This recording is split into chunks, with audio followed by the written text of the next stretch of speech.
refresh and I'll see. Are we back? Let's find out. All right. Let me push play over here. We apologize if there are, in fact, technical difficulties, folks. If you Okay, I'm can loading. even hear us. I was definitely offline for a minute. And we're back. Okay. Yeah, I don't know what happened there. All right, know, folks. We apologize for the issue there. I think But, I'd actually like to talk about Street Fighter V as Street Fighter V. Yeah, I mean, let's talk about it Yeah, as let's- a game without Capcom, and let's put away all Yeah. the negativity. Yeah, As a just game, not it looks worry damn about- good. Yeah, it does. As a you know? game, it looks really good, but I have no idea what they're thinking. Yeah, I mean, not worrying about Capcom's baggage, though, you know. No, I'm not, I'm talking about Street Fighter V as Street Fighter V. Okay, What's up? so why is that? What story is there to tell? This Street Fighter doesn't Well, give a it's- shit it's a about their fighting- story. It's No, a fighting I'm game. talking about is like, I don't understand why Street Fighter V needed to be a thing. For money. No, That's I mean pretty much other it. than a cash grab. Well, I mean, Right. that's it. you know? I don't understand how they're going to, thematically justify this game's existence in I mean, any way, from- shape, or form. From what I understand, like it's gonna play more like Street Fighter 2.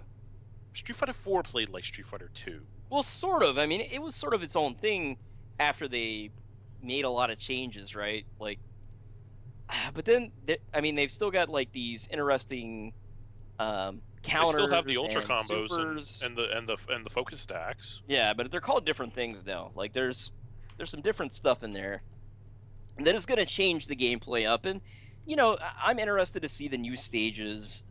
We don't think really. I think everything they've shown us looks really good. I just wish they changed more. Well, I don't. I mean, it still has to be Street Fighter at its core, right? I mean, but I wish they would give us more characters, but I don't think they're gonna do that till launch. My question is, how many characters are we gonna get? How many stages are we gonna get? that's what I'm 'Cause- talking about. It's like, how do we? You can't top what Street Fighter 4 ended up being. Yeah, I mean, after all the add-ons, granted it was a bunch of bullshit rip-off stuff, as much as they charged for it, but Mhm. that has become a huge That game. roster Like, was gigantic. Yeah. I mean, for I sure. would love to buy, what is it, Ultra for the Street Fighter 4 Ultra No, for the it's PC? Omega. It's Omega. I think so. I'll check it out in a second. But in any case, I mean, that game is big now, and honestly, I'll probably buy that before Street Fighter 4 just because that game has such a loaded roster and so many stages. And honestly, I don't, currently own a copy of Street Fighter 4. So, Yeah. You know, I just don't know how they expect this game to take off. well, at least the one on Steam is listed as Street Fighter 4 Ultra, or Ultra Street Fighter 4, excuse me. I and mean, the fighting wow. game community is pretty damn passionate, though, so I think Street Fighter V will do all right. Yeah. I mean, I don't know. I'm tempted to get it because I am such a big fan of Street Fighter. I love Street Fighter, and I love Mortal Kombat. Capcom's games go on sale enough if you're patient. Yeah, and that is the reason I have not bought the new Mortal Kombat, because I know there's going to be A like Game of the a Year special, exactly, and like they just released Jason Voorhees on Mortal Kombat, which I'm like, yes, when I get my version, it might be a year from now, but I'll have Freddy Krueger and Jason Voorhees to duke it out No, along it's with all just- the Mortal No, Kombat Freddy Krueger characters. didn't come back. Oh, I thought he did. No, Jason Voorhees and the Predator are the two. Yeah, I didn't think that Freddy was Oh. in there, but Well, that's kind of sad. I'm not sure, so... I'm like, dude, get all the movie monsters in there. I would Oh, love I'm it. sure that's not cheap at all. Oh, Yeah, I'm I sure. don't- It's I mean, not. in addition to having to create characters, which costs, hundreds of thousands of dollars to create a character in Yeah. a fighting game. Yeah, and balance them and everything. Yeah, and then in addition to that, they have to license those guys, which, they could just make their own characters and not have to worry about that. Yeah, which, Mortal Kombat has some pretty awesome characters in its own right. Don't get me wrong. I They've enjoy got playing a iconic lot ones more. for sure. Yeah, I mean, I'm a big fan of the MK1 through 3 characters. Beyond that, it got a little weird.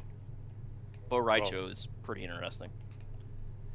But Like I said, I saw Cammy's reveal and Birdie's reveal. and I watched was those too.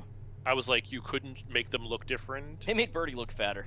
Yeah, he looks well because I think they're going for because he looks like a kind of cross between Birdie and then the oil dude from Street Fighter 4 Yeah, I wasn't a big fan. because he of that takes guy, a drink and turns red. So I'm like, okay, That's you're from- just combining these two characters. pretty much. You know, I And was he like, has the chain still, you know. yeah, the chain seems more involved in his combat, which looks cool. I watched the stage demo, and they're like trying to talk about how Cammy is more like how she plays better and she's more effective. And it's funny, like Birdie kicked her ass like all like 20 Yeah. minutes of the stage demo, even when they changed players. That's funny. Yeah, So, Cammy was is like- still very low tier. it's and like you're they- gonna have to work on Cammy a little bit, guys. Yeah, they might. Oops. But anyway, we spent enough time on Street Fighter 5. Yeah, I think we've gone So- way over. Yeah, so that's coming sometime next year. I'm pretty sure we don't have a release date on that No. either. No. As with I mean, of most these games next year we're not going to have a date on. Yep. So another game that is coming out next year, and a huge game for Sony, is Uncharted: A Thief's End. The apparent end. Yeah, to the end of Nathan Drake's story. That's Yep. what they're saying. Which, I mean, that's pretty damn exciting. This is a game that would make me buy a PS4 at some point. This wouldn't make me buy a PS4, but this is a game that, since I am now going to be getting one inevitably anyway, I'm like, yeah, this is a game I will definitely buy. I feel like this is eventually going to be a pack-in for the PS4. Like, not at first when it comes out, but give it a couple of months, and it will definitely be on there. Yeah. That would be a good idea. So the footage they showed was crazy. Like, the main part I remember is, of course, they go through this town, and then they get in this Jeep, Yep. and they're driving going through down there. this crazy hill, like almost like a mountain, just being chased by enemies, getting shot at. All of this stuff is going on. It's like watching an action movie, or playing an action movie, which is what Uncharted is known for. Uncharted has always just had these amazing set pieces that is better than any other action game out there, I think. So what'd you guys think of the demo? It was badass, man. I It was can't, really I can't funny add when it much to worked. it. It was really good. It looked real good when it worked. Yeah, the Yeah, it did have lockups- an issue at the beginning, didn't it? Or the not really lockup. I guess it's like the controls didn't work or something. Yeah, but- somebody forgot to sync the controller. It looked like. yeah. and But then they the had to, second like, go start was over. good. Yeah. And it's unfinished, I mean, Yeah. I don't. I mean, that kind of shit I'm- is gonna happen. Yeah, I'm not one of those people who like fault a game that locks up or something at E3. I'm like, look, it's unfinished. It's obviously a I couple mean, they of even months from have coming you out. know the warnings as the promos come on. Like, this is a work in progress, and people still bitch. Yeah, exactly. When does Uncharted 4 come out? I'm trying to. I don't It's- remember. I don't think we have an exact date. It's 2015. It's probably holiday this year. Seems like a pretty reasonable bet. Yeah. So we don't have an exact release date, but it apparently, according to Wikipedia, is this year. Thanks, Wikipedia. Yeah. Exclusive for PS4 again. So that's a hell of a game to get with it. Yeah. So last show we played Star Wars Online. Star Wars: The Old Republic. Yep. Star Wars: The Old Republic. And they have a major expansion coming in. We talked about it a good bit last show, but still, let's talk about what we saw at E3, Andrew. Yeah. We saw the a teaser trailer basically for the upcoming expansion for Knights of the Knights. I'm using the expansion name. The expansion name is Knights of the Fallen Empire. Hmm. The Really actual cool trailer. online game is Knights of the the Old Republic. But yeah, the trailer was amazing. Like they put some fucking money into that thing. Which they always do. But they hadn't done one since launch, so this is kind of like Hmm. a show of faith, on EA's part, Well, they putting kinda some have to serious show faith money in this back game. into the Old Republic, which they haven't done. If I'm being perfectly fucking honest, they haven't done that in basically since the launch happened. But it seems like this is kind of going to be the expansion that they try to do a lot of revamps to the original game, as well as kind of shaking up the late game. Basically, and they've said all this before in the promo material, so I don't consider this a spoiler. Basically, your level 60 character who is kind of a veteran from the Republic versus Empire War at level 60. And, you know, having done all the other stuff, the Hutt Cartel expansion, fought the Dreadmasters on Oricon, and having gone through the Revan expansion that's still, you know, fairly newish. At least the newest one that has come out. You know, they've done all that, or at least they're level 60. And basically, at the very beginning of the expansion, or close to the beginning, your character is frozen in carbonite. And several years pass by. And in that time, both the Empire and the Republic are basically both conquered by this other force from another galaxy, which has a name, but I forget the name. They're the Fallen Empire, quote unquote, from the title. And the two brothers from the trailer are the two sons of the Emperor of that, you know, that force that is conquering the Republic and the Empire. And as you see in the trailer, which is really good. Make sure you watch the extended edition of the trailer, which is like 4.5 minutes as opposed to like minute and a half, you know, condensed one, which is what they showed on the stage, which doesn't give you the full story. In the extended one, you oh, go ahead. It is worth watching, man. It is like Agreed. Even if you're not like a big Star Wars fan, it's really, really well made. It's a great little mini story. Yeah. But you know, basically, they grow up together, the two brothers, and you know, you can kind of tell that one of them in particular really wants the acknowledgement of their father. And again, as they, you know, they grow up and they're accomplishing these things, and they train together, and you know, they're successful. He just doesn't acknowledge them again and again and again. And eventually, towards the end of the trailer, you know, you see them grow up, and you know, they go to fight the Empire. In particular, they show them going to fight the Empire on Korriban. Which is where they train the Sith, the initiates of the Sith, in order to become, you know, true Sith. It's the place where you actually begin if you create a Sith character. You know, you're in the Sith Academy. Anyway, they invade Korriban, and you know, they basically just fucking destroy it, and you know, wipe out all the Sith instructors, and you know, in that battle, one of the two brothers is like horribly scarred, like half his face is almost like burned off, and he starts wearing this like half mask that covers his burned face. And anyway, they return to their father, and they place before him like the flag of the Empire on one side with one of them, and the flag of the Republic in the other. You know, both kind of scorched, but with lightsabers of the fallen Jedi and Sith that they've killed, you know, rolled up in the flag. And, you know, the Emperor looks at him, and, you know, then he turns away, just like always. He doesn't acknowledge them. And the one brother dressed in white, you know, he kind of seethes, and, you know, his other brother, you know, his brother looks at him, and, you know, suddenly he jumps up and draws his lightsaber and, like, attacks his father from behind, leaps towards him. But then his brother, you know, kind of, like, pulls him towards him and stops his attack on the father, and, you know, they kind of have a really brief fight, and then he, you know, the brother who attacked their father slashes him across the belly and, you know, kills his brother. You know, and his eyes are kind of like glowing red, but then they suddenly return to their natural blue, and he's like, you know, like, you've seen his face, like, what have I done? You know, and he catches his brother as he falls, and he's already dead. And, you know, then he, you know, he's looking at his dead brother, but then he looks up, and he sees his father standing over him, and finally, his father holds out his hand, and is like, come with me, my son. So he finally acknowledges him, but only after he's killed his brother.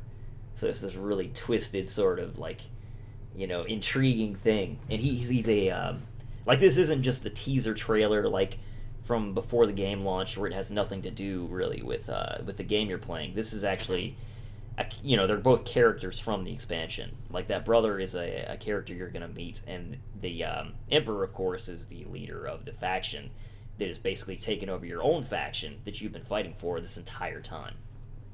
So, the Republic and the Empire have both basically been stamped into dust, and you've got to, you know, kind of come from the ashes and, you know, defeat this new force. I think it's really cool. It's a really good idea. Yeah, I totally agree, man. So, you know, you'll wake up several years later, and basically, apparently, that's like right basically at the end of this trailer is kind of like, what you'll be walking into after your character's woken up. And the awesome thing about it is, to me, is that, it's not just like, okay, you wake up, business as usual. No. They kind of are doing more of a true BioWare story thing where, your companions have left because, you're gone. So it's not like you wake up and your companions are all there waiting for you. They're gone. So you're apparently going to be on your own to start with, and you have to travel the galaxy again and reacquire your old companions. And apparently, they've got a bunch of all new dialogue for all your companions, which was one of my biggest complaints. Is like after you finish the story, like your companions just become these lifeless, one-liner characters that don't really have any personality. So it's great to see that we're finally going to have something new with our companions. And, also in addition to that, we're going to meet new companions, and we're going to recruit new companions. So there's going to be new characters that we can use in combat and, we can interact with in the typical BioWare fashion, which I love. And of course, throughout all this, they say we're going to have a very personal story. We'll see if they live up to that. But either way, I think that it's going to be very interesting and unique. So I'm excited for it. And in addition to that, I think that it's cool that they're going to be kind of putting content out in a monthly fashion, starting with this. They say that there's going to be, I think it's like 18 chapters to this. I forget exactly, but in the first 9 chapters are going to launch when this is released, which is going to be free for subscribers, which is another cool thing. But anyway, basically, they're going to be trying to maintain a monthly schedule of releasing the next chapter from then on.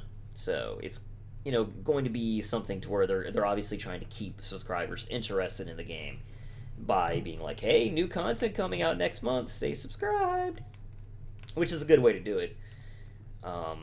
Both from a business perspective, and it also is good for players because it gives us something to look forward to instead of just being like, all right, well, I guess it'll be like 5 months until the next, expansion or something, So I think it's kind of a win-win if they're able to keep for that schedule. And, I think that the premise is really interesting. I'm not someone who I'm not a huge Star Wars fan in itself. Like, I think it's cool, but, I'm not like, oh god, Star Wars. I was more interested in the game because it was a BioWare property. Mm-hmm. So for me, like a lot of people, or not a lot of people, but some people, are like, oh gosh, it's this new faction that's never been in the lore before, blah, blah, blah.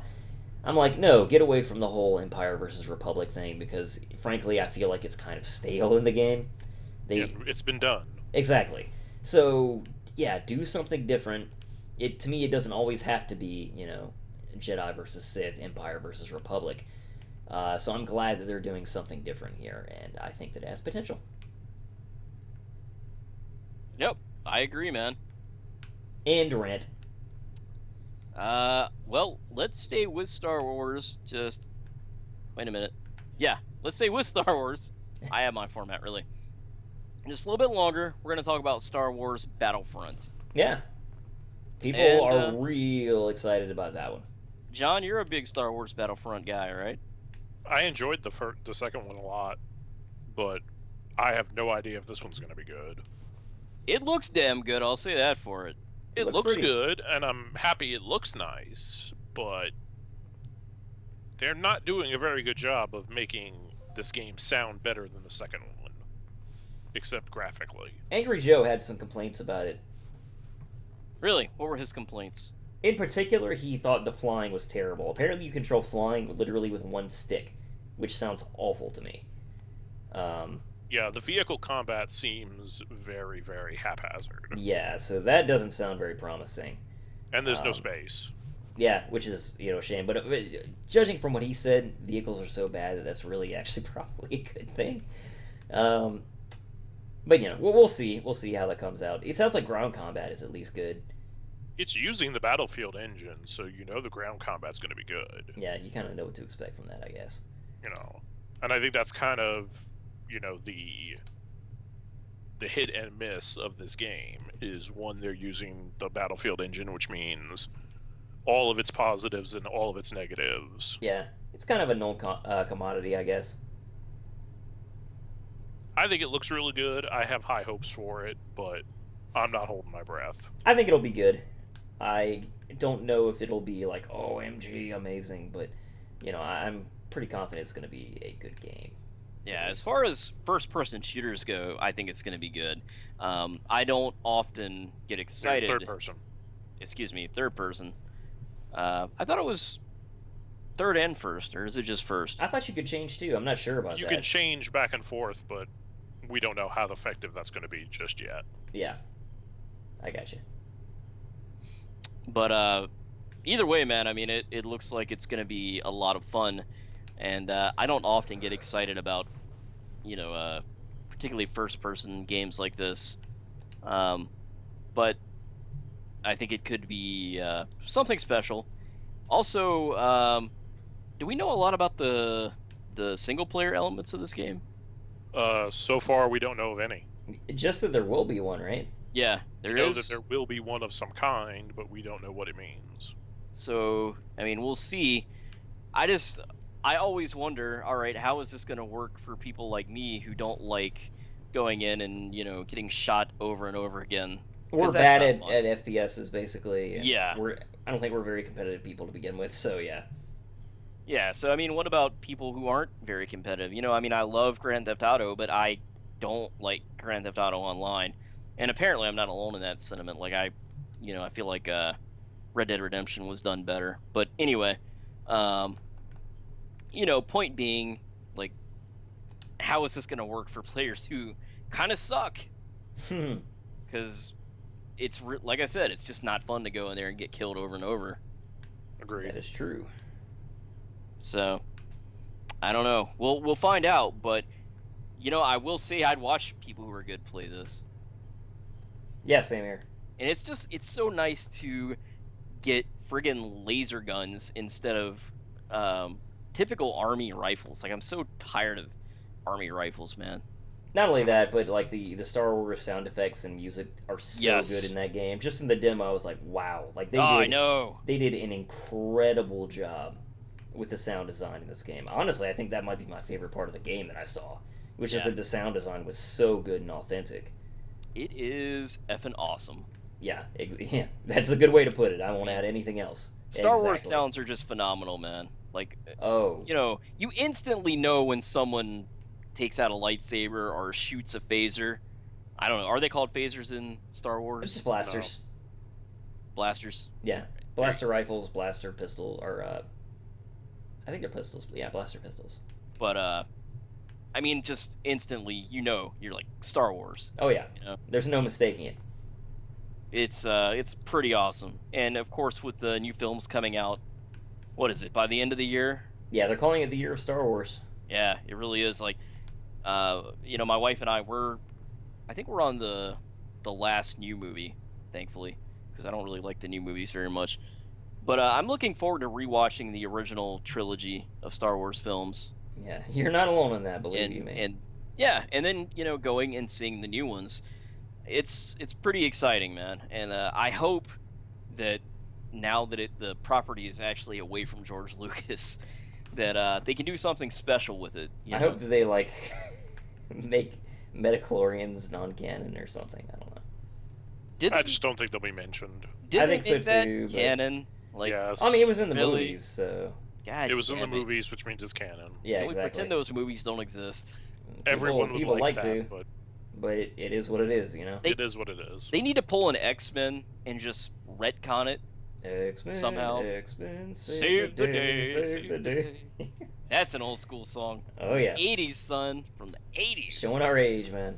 I'm about to get shot by a sectopod, and I don't like it. It's not cool. Yeah, that was unpleasant. Yeah. 9 damage, and he's probably gonna do it again. I suck at that game, by the way. I'm not very good at it So either. bad at XCOM. I played classic and died in like an hour. Or But well, yeah. okay, my defeat was inevitable, is what I should say. I didn't lose. Like, I suck at it, but it's one of those games that I keep playing anyway. Yeah, it's amazing, man. It's awesome. But we'll talk about that soon. But yeah. But John, you're a big Star Wars guy, man. Ever since I've known you, like, you used to tell me about Star Wars, and I had no interest in it when we were growing up. But I like both Star Trek and Star Wars. Yeah. Oh, you're But- just a sci-fi guy, kind of all around. You know, I'm very interested to see what Battlefront brings. Yeah. I have no idea if it's actually going to have legs. We'll find out before too long. You know, I hope it does, and I hope they do a good job with it. But it's EA, and I have to, you know, remember. I have to remember that always. Yeah. But this is the new friendly EA. Yeah. Who cares about their consumers? Uh-huh. Not Yeah, with EA Early right. Access, they don't. Right. Right. They care. EA. EA. That's funny. Where does Farscape rank in your sci-fi list, John? I liked Farscape. I thought Farscape was a good show, but it was more a drama than a sci-fi. I will agree with that. You know, it wasn't like Babylon 5, which was really hard sci-fi. Which that's on my list of sci-fi to watch. Yeah, if you can find it. We got the. Actually, no, we don't have the DVDs for that. We have. Oh man, can't remember the name of the show now. Stargate. Yeah, well, Stargate's on Netflix, I think. Oh really? We have like a huge box, Back before that. and it's been sitting there. Like it's on our list, but damn Netflix, man, they just have too much. So, you know, eventually we'll pull the discs back out. All right. Anyway, moving away from sci-fi talk and getting back to our topic here, which is E3 2015 here on Rare Drop Gaming. Let's talk about Mirror's Edge Catalyst, a game that people have been waiting for a long time. I mean, it's not like Final Fantasy VII or Shenmue Long Wait, but it's been pretty close to, what, 10 years? Yeah, feels- something like that. I'm not sure exactly, honestly, but it's around there. It was an early release for the Xbox 360 and I believe PS3 as well, right? Yeah, I believe so. And PC. But you know, I feel like it was kind of a niche game, or niche, however you want to pronounce Yeah, it. it was. Even though, you know, it came out to pretty positive reviews. I mean, it certainly had some issues that I'll talk about here in a minute. But what did you guys think? Because I have actually, I saw the trailer, but did they actually show any more, like, in-game stuff? Not that I saw. Okay, Yes. Yeah, Well, they they- showed some in-game. they did. All Yeah, right. So what do you uh, think, John? I just wanted to hear no guns. And once they said no guns, I knew the game was going to be better. A lot Well, of no, people no, are mad they about that. they did not say no guns. They said Faith does not need a gun. No, they said no guns. There are no guns in this world. Did they? Okay, that's news Yeah, to me. the enemies don't use guns. Yeah, a lot of people are pissed about that. I'm But glad. good. Those people are idiots. Yeah. I agree, because let that them is one thing let them that have their Mirror's Edge one then. yeah, because that is a thing. The shooting in that game was not good, and Yeah. it was not going to get any better. And was I cheap. found it annoying when I was being shot from 3 different directions and wasn't sure exactly where to go. Yeah, if I remember correctly, they said no guns. All right, I'll double check that later, Yeah. but for now I'll be like, okay. So how Because was I know the lady was like, Faith doesn't need a gun, and I was like, damn right she doesn't. Yep. Yeah, and then I think later they also said, and it also doesn't matter because nobody has guns. Woohoo! Yeah, I know there was an announcement that I mean, it seemed to either be a yay or nay kind of thing. You know, I feel like people who have not played Mirror's Edge probably are more like, man, why can't you use guns in this? Yeah. And that's also how they sound, by the way. Well, Just I'm like like not I about said, that. like I said, they can be idiots. I don't care. The shooting made that game worse. oh yeah, it was one of the things that really pissed me off. So as far as the running goes, like, so you've seen the end game, John. Like, Mhm. what did you think? Like, does it look like there's going to be more of that just from what you saw? I don't know how much you saw or anything, but We saw a little bit of rooftop running in the trailer, yeah, I saw that. Yeah, I but- saw the trailer. But and then I- they explained when they played it again on the floor. They explained more stuff.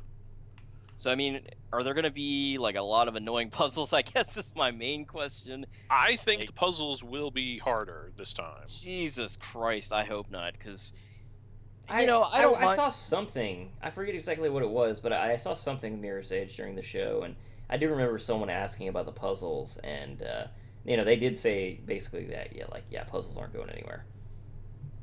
I think puzzles are kind of mandatory in this game. Well, it would just basically be a Sonic game if it didn't have the puzzles, you know? Yeah. It would be It would be a first-person free Sonic. roam. Well, I don't mind some puzzles, but I guess my problem is when it slows the game down for like 45 minutes to an hour because you're trying to get past this puzzle, it felt to me like they were put in there to stall time. To make the You game know, longer. Yeah, and that was a big problem for me. There was only a couple of puzzles that I really didn't like in the game. Like I didn't like the one when you were in the underground sewer area and had to jump from all those. It wasn't even really a puzzle, I guess. I just found that part annoying. It was just a lot of really obnoxious platforming with dudes that were shooting at you, which I found annoying. But as for like actual puzzles, there was that, I think it was an abandoned like warehouse, and you had to find your way up, and you just kept having to find like these levers and knock down platforms and stuff. And yeah, I found that part of the game really annoying. Hmm. I hope there is not that kind of thing. Yeah, I have a lot of hopes for this game. I hope they do a good job with it. Because the first one had a lot of potential.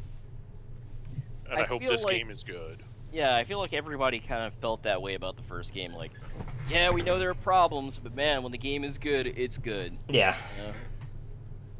And so if they can figure out a way to sort of have it all mesh well, and I mean, I'm a fan of puzzles, but I just don't want them to be inserted to slow the game down. So Yeah. We need to move along, though. we do. We are way behind schedule. Yeah. And, yeah. All right. So Halo 5. Yawn. That's a Halo game. Yep. Moving on. Let's not do that. No, I mean, look. I like My Halo. thing- I seriously do like Halo.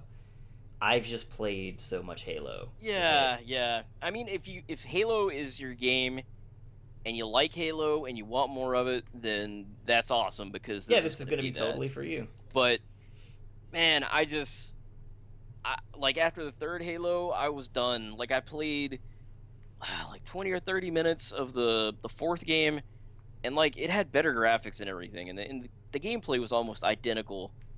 But I just had no real desire to keep going. Yeah. And it's all in your preference, I guess, because if you're an FPS guy or not, yeah, FPS guy. Man, I can't think today. If you're an FPS guy, you're gonna enjoy this, and if you love the Halo story and everything, then yeah, you're gonna enjoy it. But oh man, I've exhausted my Halo-ness. Yeah, I mean, I'm not planning to get an Xbox One anyway. And even if I were considering, this would not be something that would kind of put me over the edge, I think. Just because, again, it's not really my thing. So, Yeah. Yep. but it the looks same really good. It does It look does. like a good Halo game. It's a pretty game. Exactly. All right. So that's it for Halo.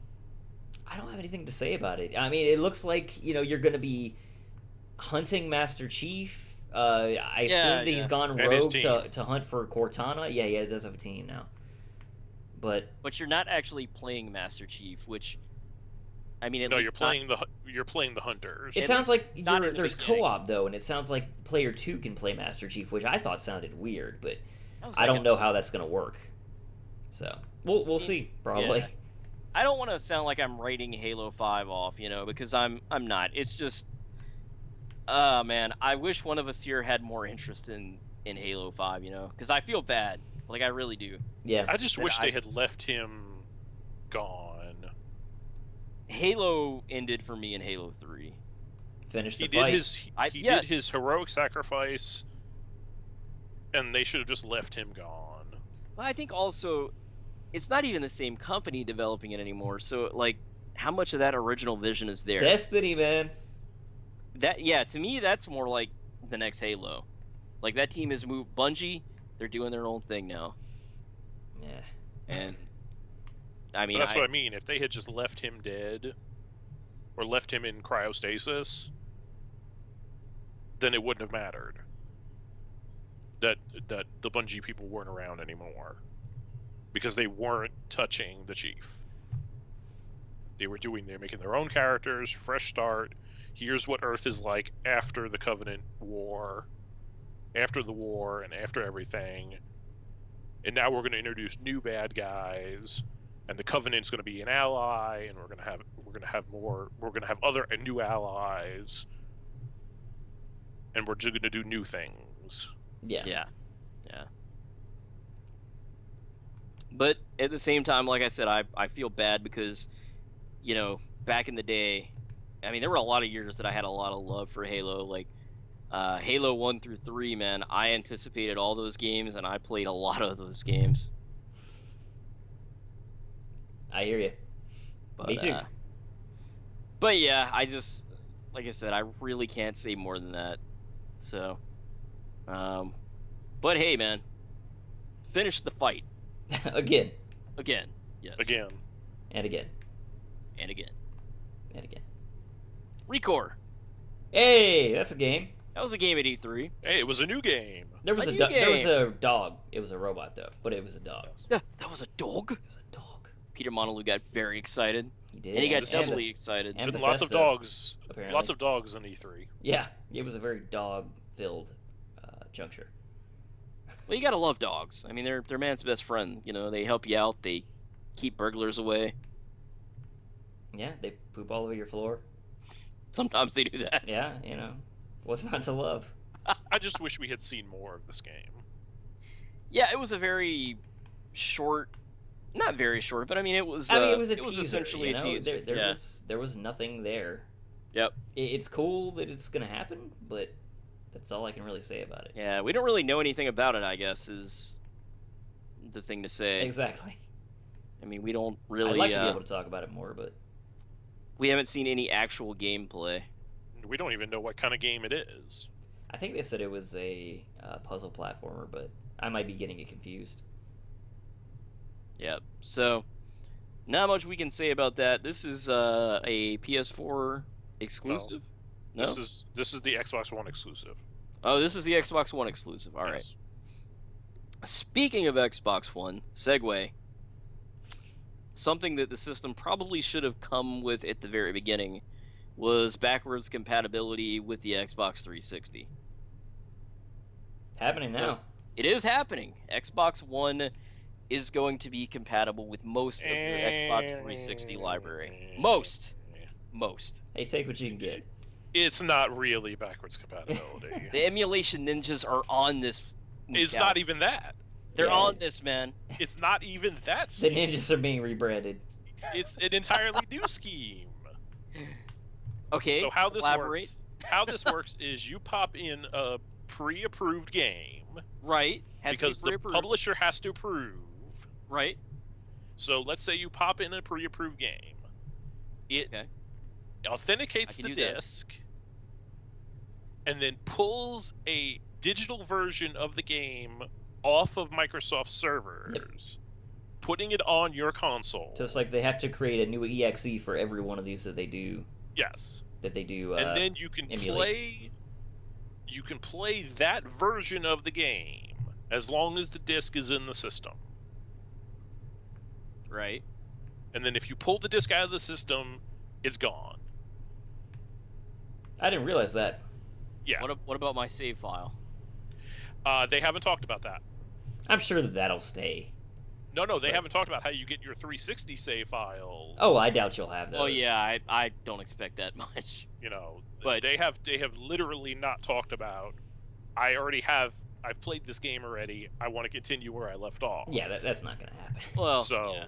And I think that's reasonable, honestly. Not with cloud saves. It really shouldn't be. I think it's fine. If you're paying for live, and you have cloud saves, it really shouldn't be. It's a new This- system. That may be something they address in the future. Yeah, I don't know. It's something. Don't forget, this is still alpha. Yeah, You know, the preview is only available to a select few. right. And That's true. so far there are very few games that have Yeah, been. and so far nobody's talking. So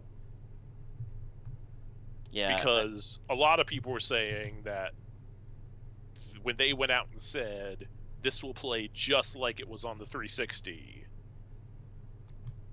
means that you get all the positives and all the negatives. Yeah.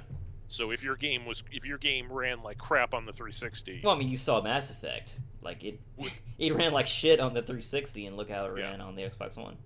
I'd say So- that that's almost confirmed just by seeing that. Correct.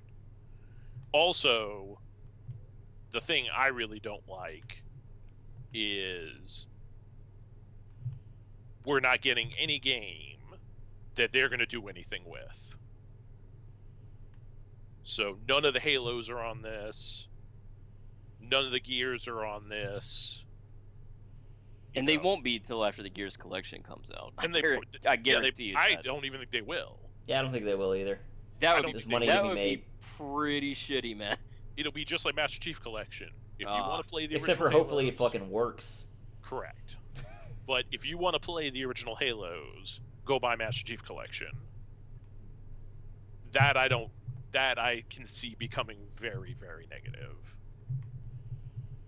in this new age of HD remaster collections. Yeah, that would piss people right off. I gotta say that it's weird to me that games that are already HD are being HD remastered. Like Gears of War, kind of Halo. already HD. Halo, kind of already HD. I mean, it's like, all right, Uncharted. it's HD, but we're gonna up the graphics a little bit. Yeah, because they don't look as good as today's The modern Last of stuff. Us. That's basically all it Yeah. is. Which I will say, The Last of Us, like, I mean, if you bring your game up to 60 frames per second, all right, that's remastered. But yeah, But yeah, backwards But- compatibility, it's a thing. yeah, I mean, it's happening, which that's good. It's a step in the right direction. You know, I still have a bad taste in my mouth from Microsoft's initial Last launch, time. and I know like a lot of people are probably like, man, get over it, dude. It's been like 2 years or whatever. And I mean, yeah, Microsoft has made some amends for it, but like, Yeah, I'm not really that worried about it at this point, to be honest. yeah, Well, they screwed up and they paid for it. And They they're- did. I mean, they're still they didn't- paying for it, honestly. They're still paying for it. People still believe that thing requires an internet connection all the time. yep. I'm sure. And I They, mean, yeah, I'm sure some people do. You know, they're still having to deal with that. There's And still that a and the tail, Kinect problems, like both Yeah, are the Kinect still problems. biting them in the ass.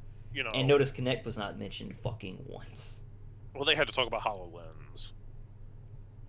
Well, yeah, I mean, you're talking about like when they spoke to it. You know, they still have to talk about HoloLens and their new initiatives. But I mean, they you know, the didn't- Kinect. They didn't talk. The about Kinect is dead, once. you know. Exactly. That's my point. Yeah, yeah. I'm sorry if HoloLens doesn't turn out to be better than what they showed. It's going to be dead too. So now, what exactly is the HoloLens? That's the those who Minecraft don't thing know. that they showed during the. It was cool. It's it was really cool. Augmented reality goggle Right. So how is this different from the other VR? because VR is not augmented reality. Basically, VR is what you put on is- your face, and only you can see it. This is something you, like, put on your wall and shit. Okay. Augmented reality is you're interacting with the real world. Like, yeah, So- it's something that you can put somewhere on a surface. So Yes, like essentially, it's the think, holodeck. think a from- hologram versus virtual reality. It's like the holodeck from Star Trek, pretty much. Kind of, except for Kind of, not as cool. right. No tactile. Right. It's all visual. There's Right, no, of course. There's no feeling or smell or anything. Yeah, now that would be Yet. fucking Yet. ridiculous. Yes. It's like Uh, the future has fucking arrived. I feel like it's fucking arrived now that virtual reality and fucking holograms are literally being talked about at game press Oh, conferences. I know. It's goddamn crazy. insane. It is. It's You know. wild. I think HoloLens could be really good. The Minecraft demo, I just don't think really showed games actually using it. I mean, I thought it was cool, but my thing is, it wasn't practical. You know, That's what I mean. There was no way you could play Minecraft like that. I was like, it's cool to see, but you know, You know, there are It's a very gimmick. few genre of games that I could see working with that. yeah. You know, That was kind of my RTSs. first thing. Was like, how would I actually use this? Like, and it not just be kind of a thing to do because I can. Also, I just don't see how this and Oculus can coexist. I don't 'Cause know. I think it's The too early to Oculus is going to say be we don't know the screw market. Microsoft. We don't know the market for it yet, so I think it's too early to say. I don't. Microsoft is kind of weird in this case. They're pushing kind of two pieces of hardware. Hell, man, they're geared up with Oculus. They're doing the HoloLens. They're all over the place, man. You know, they're pushing hardware that kind of overlaps. Yeah, but it's kind of cool because they're also kind of backing PCs for the first time in forever. So Well, I they was have to kind with of Windows 10. They glad. have to. Yeah, I mean, I'm glad to see that level of commitment though, because You know, they've just been sitting on their fucking hands for We so should- long. Yeah, we should definitely mention the fact that they are really backing PC gaming now. Correct. And I you don't know, we're know- seeing steps. We'll see if they stick with it or if they kind of back Everybody is out. but- backing PC gaming right Well, now. my question is Microsoft backing PC gaming because Xbox One did not do so well? I think it's just Windows 10. Is it because, yeah, that was going to be my next question. It's because Windows 8 was a colossal flop. Yeah, and they Yeah. want Windows 10 to actually succeed. Yeah, DirectX 12 is a thing, so they're like, okay, we can actually kind of put this forward, and like developers are really excited about this. People are really excited about this. There's just a lot of stuff that are kind of aligning up, with Windows 10. I think that with Steam kind of controlling the market, PC gaming on the rise, all that kind of combining together and being like, yeah, we need to step forward and see if we can take a piece of the pie. Hey, I mean, there was a PC gaming panel at E3 this year, first time ever. It was And- interesting. It was too long. It was. It wasn't great, but That's why I said interesting instead of cool or like. yeah. But You I know, mean, it's exciting. year one, you know. Yeah, I mean, I did enjoy it. It just was not what I expected. Right. All right. But we yeah, gotta let's move on. continue. Yeah, So Fallout 4, that actually is the game that really sort of kicked off E3 with the Bethesda press conference, and wow, man, it sounds like it's going to be another just giant Bethesda game that is going to be amazing. yeah, it was a lot of people's game of the show, Yeah, and I understand why. and it's coming out this housing, year. building your own shit, your own base, having defenses to defend it, creating your own fucking power armor, building all your weapons. The scope of that game is, it's No, dumb. it's nuts. It is just It's- dumb. It's yeah. like, what the fuck? You want to I talk don't about even- a game you can live in, you know? So yeah, I'm really excited for Fallout 4. Mhm. You still have some idiots, being like, "Yeah, it doesn't look that good." Like, It looks are damn you not paying attention? amazing. Like, its graphics are not incredible, but who cares? Look, we don't want that. The game looks fine, and the amount of stuff you can do in it sounds incredible. Like, some people, there's still those dumb people out there that just all they judge a game on is the way it looks. Well, then you have a game like, oh man, what is the game that recently came to PS4? It was based in the 1800s, and basically it's like Gears of War. I know what you're talking about, but Yeah. yeah, I can't The think Order. of the name of it. The Yeah, The Order, Order 1886 or Yep. whatever.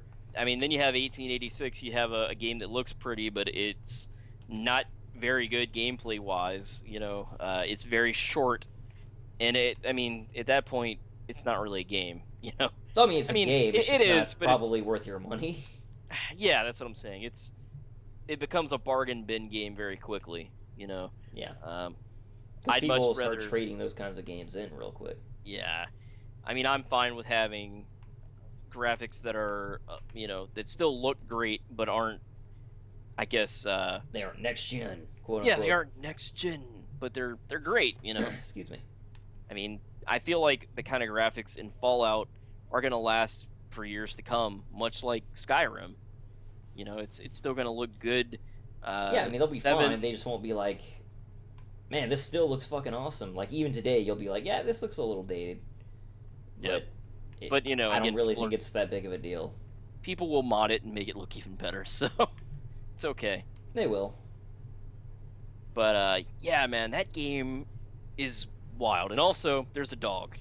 There is a dog. A dog that is unkillable. Did they say it was unkillable? Excuse me. Yes. Yep, you cannot Cool. kill the dog. I'm glad. If you get it, it will not die. Awesome. I will have a damn dog. I And will he- also have a He dog. will be awesome.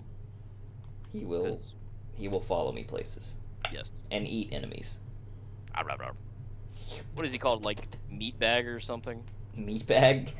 I don't remember. That's HK-47 from SWTOR. That's great. I don't know. I can't remember. But anyway, it's cool, man.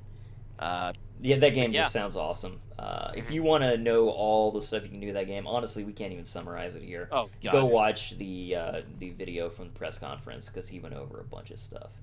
I don't really like the Fallout 4 mobile game though, or Fallout mobile game. Yeah, that they I don't either. I haven't gotten a chance to really sit down with it yet. It has very like you can zoom out real far and you have to do really precise movements. So I just get irritated, and I'm like whatever. But yep, it's coming out. I can't remember. Are you talking about the exact Shelter game or the other? The Shelter game. Oh, okay. I feel like it could be cool if the controls were better. Mm-hmm. I wonder if it's any better on iPad. That's what I played it on. It's still bad. Oh, okay. Okay. In terms of control, I do think it's a good game if it didn't have those issues. But anyway, continue, Jason.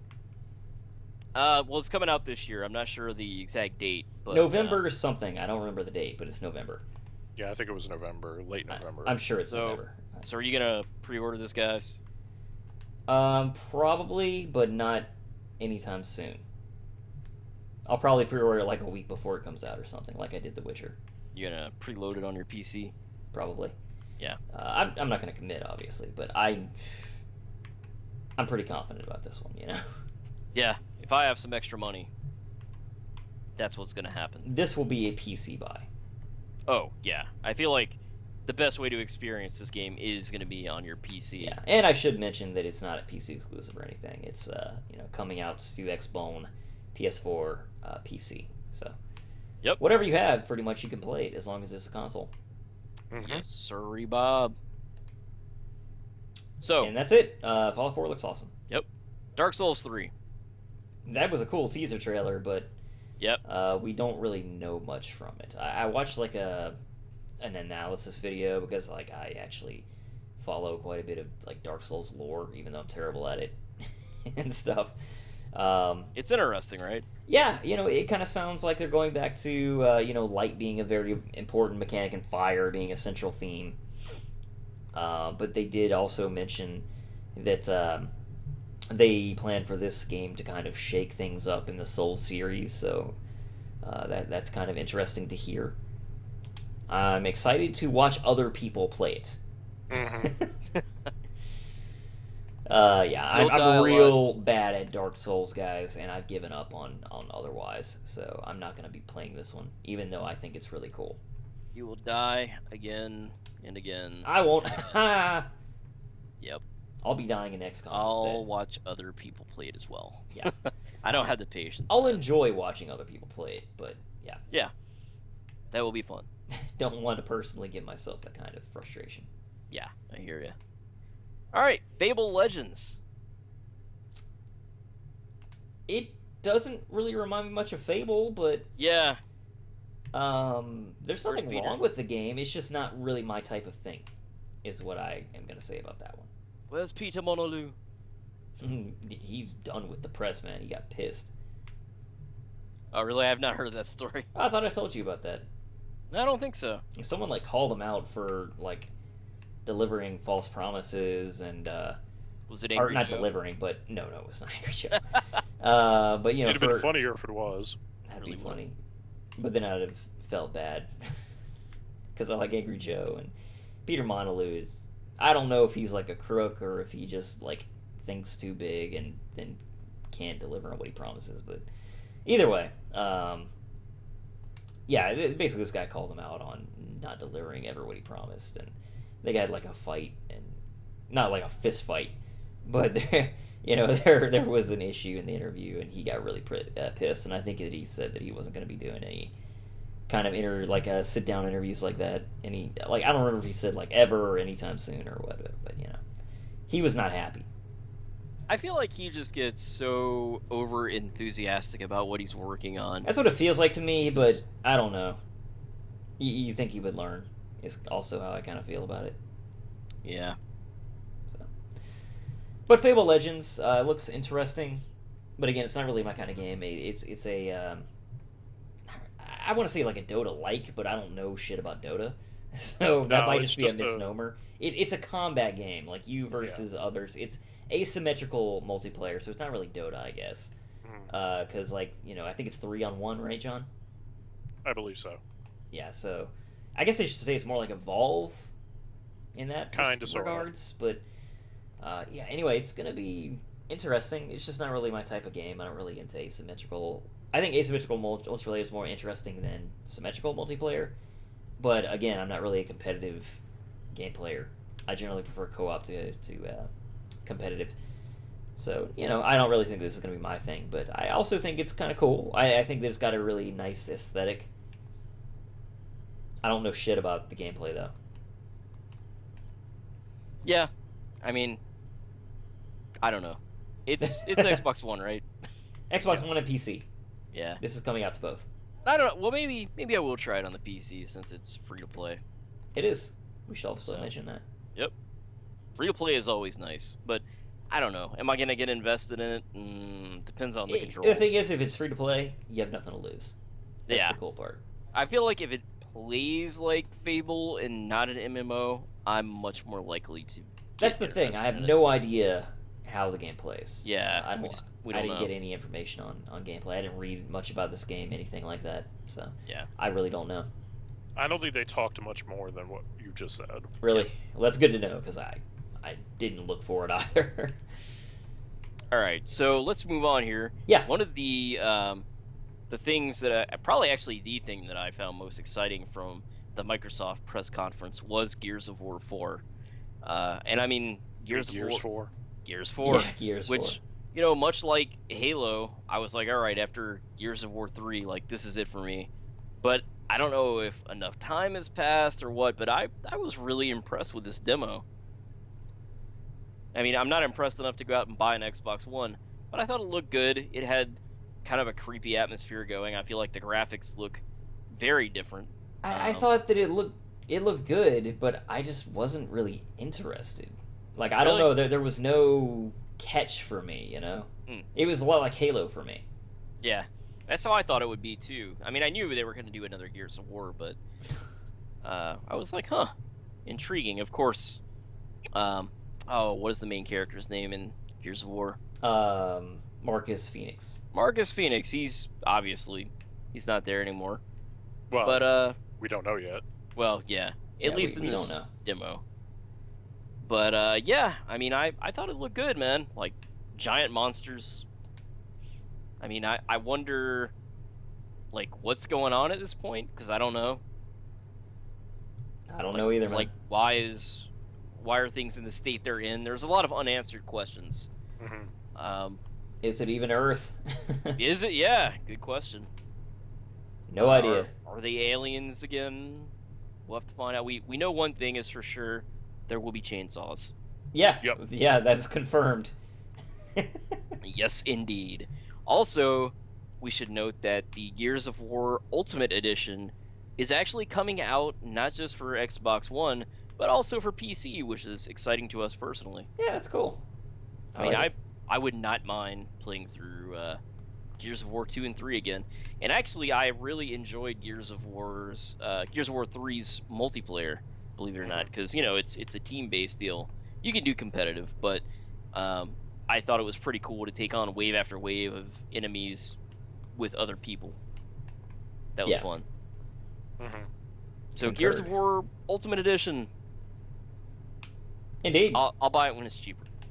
Yeah, me too. Everybody's like, All wow, right. you guys are cheapskates. Oh, it's so true. It happens is. when you get old, kids. Happens when you get old. Truth. So, you guys are listening to Rare Drop Gaming, and we are talking about E3 2015. We're talking about different games in no particular order. Just kind of the games that were most significant and, that we watched, of course. So, let's move on and talk a little bit of the big N, Nintendo. Super Mario Jumps. I did not see much of their press conference, so John, John and I your both capable watched hands. We actually got to watch a press conference together, which hasn't happened in years. It was pretty damn cool, man. I enjoyed it. You should watch it just for the puppet Nintendo CEOs. I saw that part. I It did was see that part. ridiculous. just for that intro of introducing the puppet CEOs and heads of Nintendo. Oh man. And That then alone they was turned into worth it. Star Fox characters. Then I they was turned like, into Star Fox I was like, characters, what which the was fuck is going on? It's Nintendo. Whatever. Mushrooms. Yeah. Mushrooms are Swing going on. your arms from side to side. Yep, they should have And brought it- him back. And it was funny because that was the Muppet Studio. This wasn't, some, fly-by-night place that did all this. It was I gotta the take an actual... XCOM break. Okay. Go ahead. It was the actual Muppet Studio that made that stuff. Really? I didn't know that. So, yeah, because that was where the Muppets Tonight is filmed. Is where they were doing the newsroom-looking thing. Cool. So, Pretty wild. Nintendo spent a good chunk of change on that. Oh yeah, Probably. I'd imagine. Star Fox looks cool. Star Fox Zero. Star Fox looks really good. Yeah. Let's talk about that. To first. me, that was the Don't- most exciting part of everything I You saw. don't get I was out of like, your yes. ship. Yes, even when you go on the ground, they have like a little mech thing. Drone. Yeah. But And yeah, only I wasn't a that fan of that, but I think it's way better than actually being on foot. And only that ship does that. So. Oh, really? Okay. Yeah, only that quadcopter thing does that. Yeah. Okay. Good to know. I know a lot of people are not happy with the Chicken Walker R-Wing transformation. It was in Star Fox 2. Mhm. I don't have a problem with it. I know. I'm not a fan, but They've already said you can turn off the gyroscope aiming, Which is good. so you have multiple control schemes available to you. Yep. I think it looks really good. I'm happy that it's coming out. I can't wait to see the asteroid stages and stuff like that. The stuff with like a lot of stuff on screen. But I think it was a fine showing, and it's coming out this year. Yep. yeah, I'm excited. I There think- hasn't been a Star Fox game, a proper Star Fox game, in a while. Yeah. I think this will definitely be Nintendo's big holiday seller. Well, that and one other game we're going to talk about. Yeah. But thankfully, Nintendo. I should ask before we move on. Are we done with Star Fox or anything else we want to say? I don't have a lot to say about it. It's Star Fox, Yeah, I mean, it's the it's Star cool. Fox I want. I wish it didn't take them so long to do it, honestly. That's really the only thing, but I'm glad they're finally doing it. Yeah, I mean, Wii U, it has some really good stuff. Yeah, No doubt about I that. think the Wii U is already, like, as good a system as the Wii, or better. Oh, gosh. I would say yeah, that. way better. The I Wii had a lot definitely- of stuff, it just took it a long time, I feel like the only thing I really cared about on the original Wii, Super Mario Galaxy, and Super Mario Galaxy 2. And Zelda. Not No. really. It ouch. was already on GameCube. Oh yeah, I forgot that The, it came the to superior GameCube. one was on GameCube. Yeah, And exactly. Skyward Sword wasn't fun. Yep. So. Yep. Mario Galaxy. But yeah, Nintendo has not forgotten the JRPG fans. Well, they never really do. Yeah, Fire Emblem is not something that. Fire Emblem's not really a JRPG. I mean, it is, but at the same time, It's a strategy. At the same Strategy. time, it's not. It's something that comes out pretty frequently. Yeah. Well, Well, no, let's. the last one was 3 years ago. Yeah, I mean that's not that long. Nintendo World, Well, correct. Well, let's but- talk Nintendo about- World is like decades apart. Let's talk about Fire Emblem Fates nonetheless. Yeah. Now this is Wii U? no, this this is is 3DS. 3DS. Okay. early next year. Yeah, which is Early next exciting. year. Maybe I'll actually finish the last Fire Emblem Awakening, before this one comes out. I would like It's to a try fucking this. good game. It's just hard, and so like a lot of times when something's hard, I'll be like, I'll come back to it later, and then I just don't. Which is That's why you exactly what play it on- happened with. That's Fire why you Emblem. played on casual and. I did, and I still reached a point where I was like, this mission's kicking my ass. Well, Fire Emblem is not an easy game. It's not, but It's not known for that. I'm glad. I'm really glad they did add the casual mode, though. Just even if like missions are hard, the thing is, even if you're one of your dudes die or falls in combat, they don't die, and you don't permadeath lose them. Yeah. Just because like that bugs my gaming OCD so bad. Well, thankfully that won't be an issue in this one either. I'm glad. I'm really glad. I think that's a positive change to the franchise in general. and one that I think they'll stick with, honestly, because I think they did receive a lot of positive feedback on it. Yeah, if they had received a lot of negative feedback about it, it wouldn't be coming back. I'm sure. The game looks good. I'm very interested in playing, you know, because in Awakening you didn't play as your character. The main character was not your character. Yeah, it was like kind of a shared main character it was a shared role. story But like kind of it really felt like Crom was the main character. Yeah, Crom was basically the main character. Yeah. In this and Crom one, was cool, but yeah, Crom was a cool character. I'm not saying he's not, but in this one, you are the main character, which is awesome. So let me ask you guys this, because I have not played any Fire Emblem ever. So, like, can you jump in at any point? Like, do you have to know the history? They're each a contained story. Oh, Well, really? You don't need to. You don't need to play here any, in the U.S. Here in the U.S. You don't need to play any Fire Emblem game to jump in. Well, okay, I shouldn't say any because I haven't played all the Fire Emblem games. You don't need to play, for example, anything to play Awakening. Yeah, Awakening is its own story. This will be its own story. I do know that they've had recurring characters in Fire Emblem before. I don't know about that. So if you go back to the GBA and SNES games, they all kind of connect in certain ways. But Awakening is its own standalone game and very good. Yeah, if you're gonna play a 3DS game, I'd recommend that's one of the best 3DS games out there. And then this is its I'm gonna have to borrow your 3DS, man. It's awesome. This is also its own universe. I don't know why, man. I've really been craving a good JRPG for a while now. Like, I keep talking about playing Ni no Kuni, and I haven't done it. But I've heard Valkyria Chronicles. Yeah, I should play that too. What system is that? That's PC. Because I picked it up the other day. Oh, right. Yeah, I should totally play that. But yeah, man, I just, I know anime has kind of gone underground to an online format for a while now. It's not how it was when we were coming up, Of course, that was VHS with fan subs and all that crap back in the day. And then DVDs, which, that was awesome. But now, like, everything is available online, and it's pretty damn awesome because everything is so readily accessible. And it blows my mind, like, the amount of services just for anime now. Agreed. So, anyway, that's been making me want to, play a JRPG, I think, basically, is what I'm getting at. So, they're becoming more and more available on Steam, which I think is awesome. Yes, it's definitely a reawakening. Not even a reawakening. It's really new for the PC. Yeah, it is. It's JRPGs have just not been a thing on Steam really before now. Nope. Now I have to ask you this: is Sexy Beach 3 readily available on Steam? No, nor will it ever be. Damn it! I think I can speak with pretty good authority on that one. Man, I know that that's depressing for you. You're trying to figure out how to put it in. Yeah, that's an inside joke, by the way. Indeed. Well, so is Sexy Beach 3, so, anyway. Yes. Okay. It's fun times when we were teenagers. Just This is a family show, really. Clearly. Yes. Classy. Don't go look up that game. Keeping it classy here on Retro Radio. Anyway, going back to my teenage years there. There were many laughs. As my voice cracks. Haha. Oh.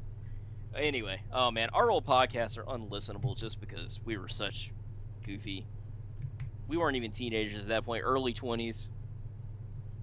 Well, we started when we were teenagers, right? I don't know. I don't know either, man. It's been too long. Too many years. But yeah, moving on, let's talk about another JRPG that is coming out, and that is Shin Megami Tensei X Fire Emblem.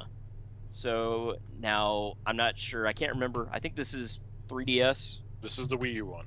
See, I'm getting them confused. That trailer was awesome, man. It's very Japanese. Tell us about this one, John. We don't really know that much, other than it's taking place in a very pop idol-centric city. Right. And then there are weird demon invasions, and your team of superstars, basically,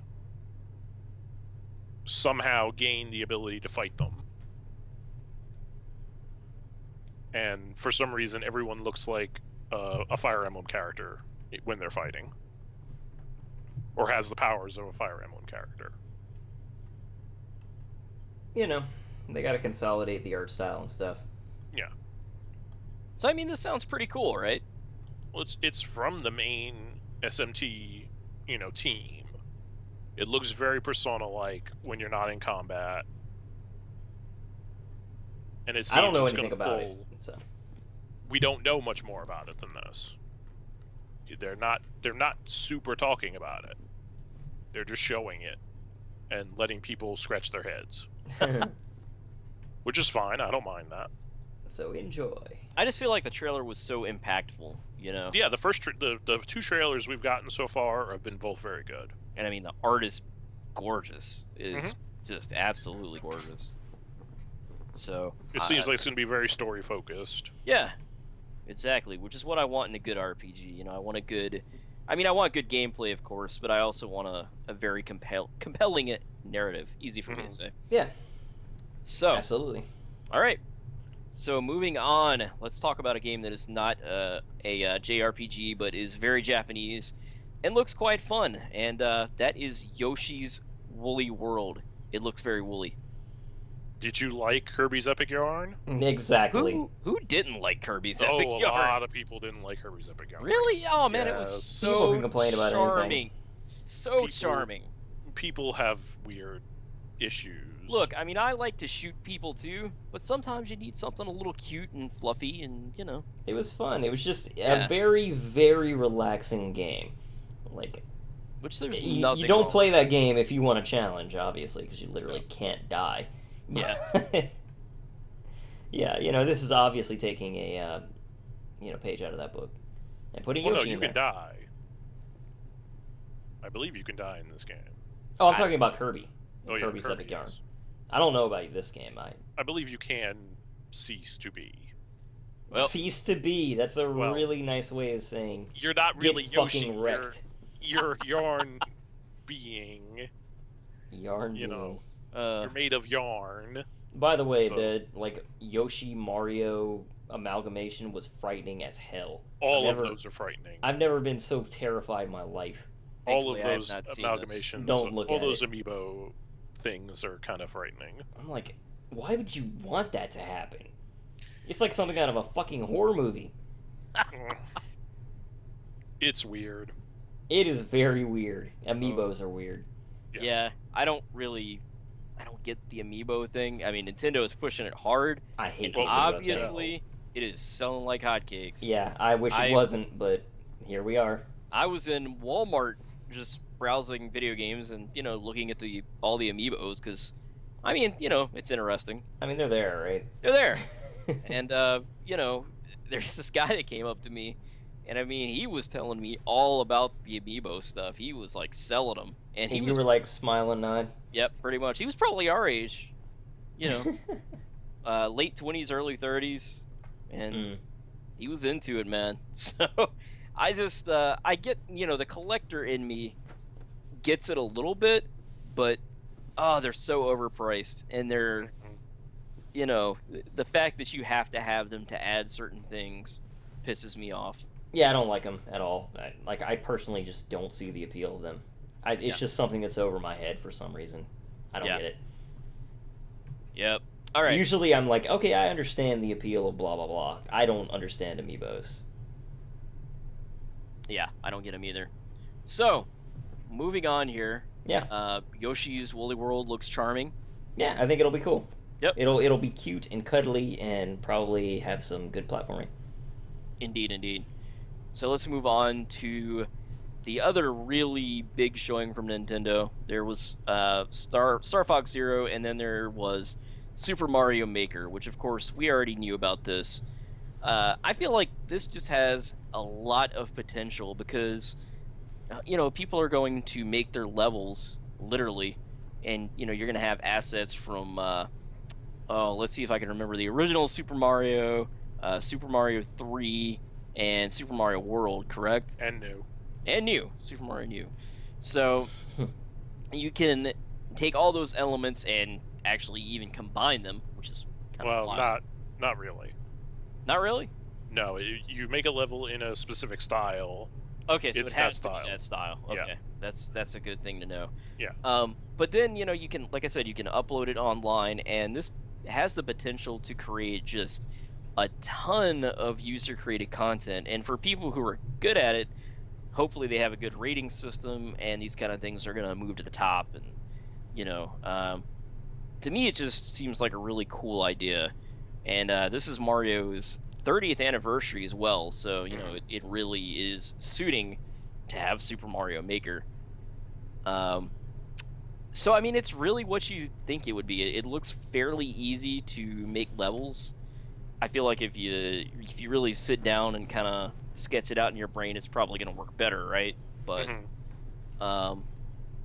but yeah, just the amount of content that you're going to be able to make, I think, is the exciting thing to me, and the crazy possibilities that this opens up. Yeah, go watch the Nintendo World Championships. Yeah, very entertaining, to say the least. Watch these two very professional, very long-term Nintendo fans bash their skulls against a brick wall, trying to figure out how to play these levels. Yeah, I mean, I don't have any interest in the competitive Mario kind of stuff. I mean, I know there are people who do. No, I'm just And talking about, they weren't racing or anything. They just had to finish the level. Right, exactly. But It's like I want to be the guy. It's like Yeah. these Yeah. super mega ultra hard challenges people create. which that guy got a very nice trophy. Yes, he did. Looked like a straight up Japanese pro wrestling trophy you get from winning one of those insane tournaments that last like 2 days. But anyway, I digress. This is going to fuel, a whole new, YouTube genre Oh yeah. of let's watch people fail at Mario.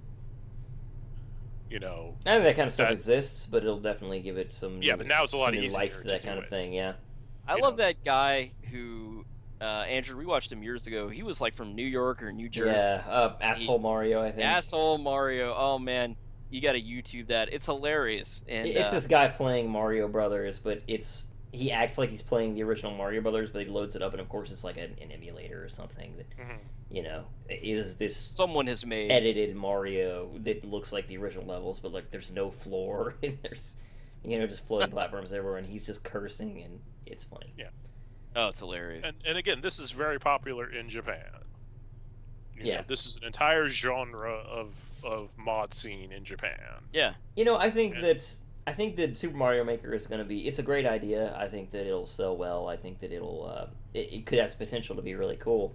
My only worry, and this is a very serious worry in my opinion, is that Nintendo is not going to have a good online service. Not to distribute it. I think they'll do fine with that, but in order to sort this stuff, in order to allow for levels that people enjoy to rise to the top. Of course, there will be the ones, but usually the kinds of stuff that rises to the top of these systems is like homage levels, like they're referencing some other game or something. I would hope that they would allow some sort of system that also basically allows creativity to rise to the top. That's good levels that aren't just references to popular culture, basically. Little Big Planet had that problem in a lot of ways, for sure. I think every game in this genre has this problem. Yeah, I hope Nintendo is able to tackle it in a good way. I just don't know how you do it. Yeah, I don't either. Yeah, it's a really tough deal. I think Especially the one way they can help do it is to have like a weekly highlight or something, and they do their own curation of it, basically, and they highlight these levels that they go out and find themselves, and give them some highlights, allow you to track certain authors of levels, that kind of thing. I mean, there's ways to promote it. It's just hard to do and requires a lot of attention to detail, and Nintendo is kind of notoriously bad at online stuff. That's why I'm worried about it. I hope can see so. that problem. I hope they can nail it. I'm just worried, Yeah, I'm a little concerned about that too, and that is my only big concern. Yeah, I mean, have because they otherwise, shown any of that, John? I haven't seen the menus. I've seen The menus are all very plain. I've seen creation tool. The creation tool that looks great. Yeah, I've seen that too, and It I looks agree. really easy to use. I believe there's a star system and a favorite system from what they've shown so far. And also, you know, how quickly are you going to be able to download? And I mean, there's a lot of questions. Yeah. I mean, we'll see. Yeah. But I do think this game has all kinds of potential. Just to be fun for, people who have loved playing Mario for literally decades, 30 years. I mean, dude, it's like, I mean, I know we played the Atari 2600, I think it was, Yeah, we when played were Asteroids. very, very young. But my first real video game memories are certainly with Mario. Mine are I of mean, Asteroids, but Mario definitely second, basically. Because yeah. I mean, I vaguely remember E.T. I remember Asteroids. Yeah. And I remember that little shooting game. I don't even remember which one this one's called, or what this one's called. But like, you have your little base at the bottom of the screen, and there's these little lasers firing from Missile the sky. Command. That's Yep. it. Missile Command. Command. Those are the 3 Atari 2600 games I remember playing. I don't remember anything else. Yeah, I remember those too. But I'm talking about like a game that I spent like a significant amount of time with, like that I was addicted to. Like those other games, like I could play them like a little bit, but I would they play weren't- Asteroids for like 15 minutes to Yeah. 30 minutes at most, and it's like, okay, that was fun. yeah, they weren't that good. Like to me, it was Super Mario, and to me this is just really cool. So I'm hoping it turns out good, and I wonder if it's eventually going to become like a pack-in type deal. I know they have another I don't know about Mario that. out for Wii U as well, right? Yeah, 3D World. And I've heard that's really good too. It is. So, this may be a separate deal, but either way, man, really cool. I don't know what it's gonna retail for. Do you guys? I think it's 50. So not a bad Standard. deal. Standard Nintendo price for first party. There you go.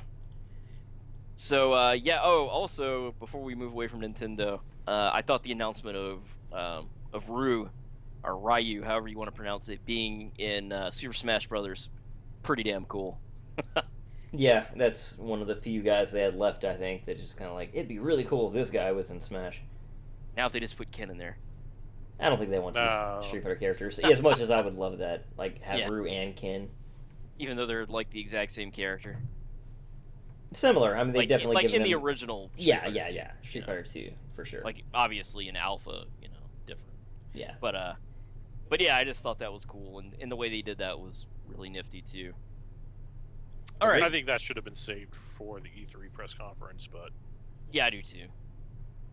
But I don't know. Nintendo does tons of video stuff. All week. Yeah, I mean, I feel like the way they're doing stuff now with Nintendo Direct is actually better because you do get more content, overall. The only thing that I felt was missing from the press conference as far as Nintendo was the new Zelda.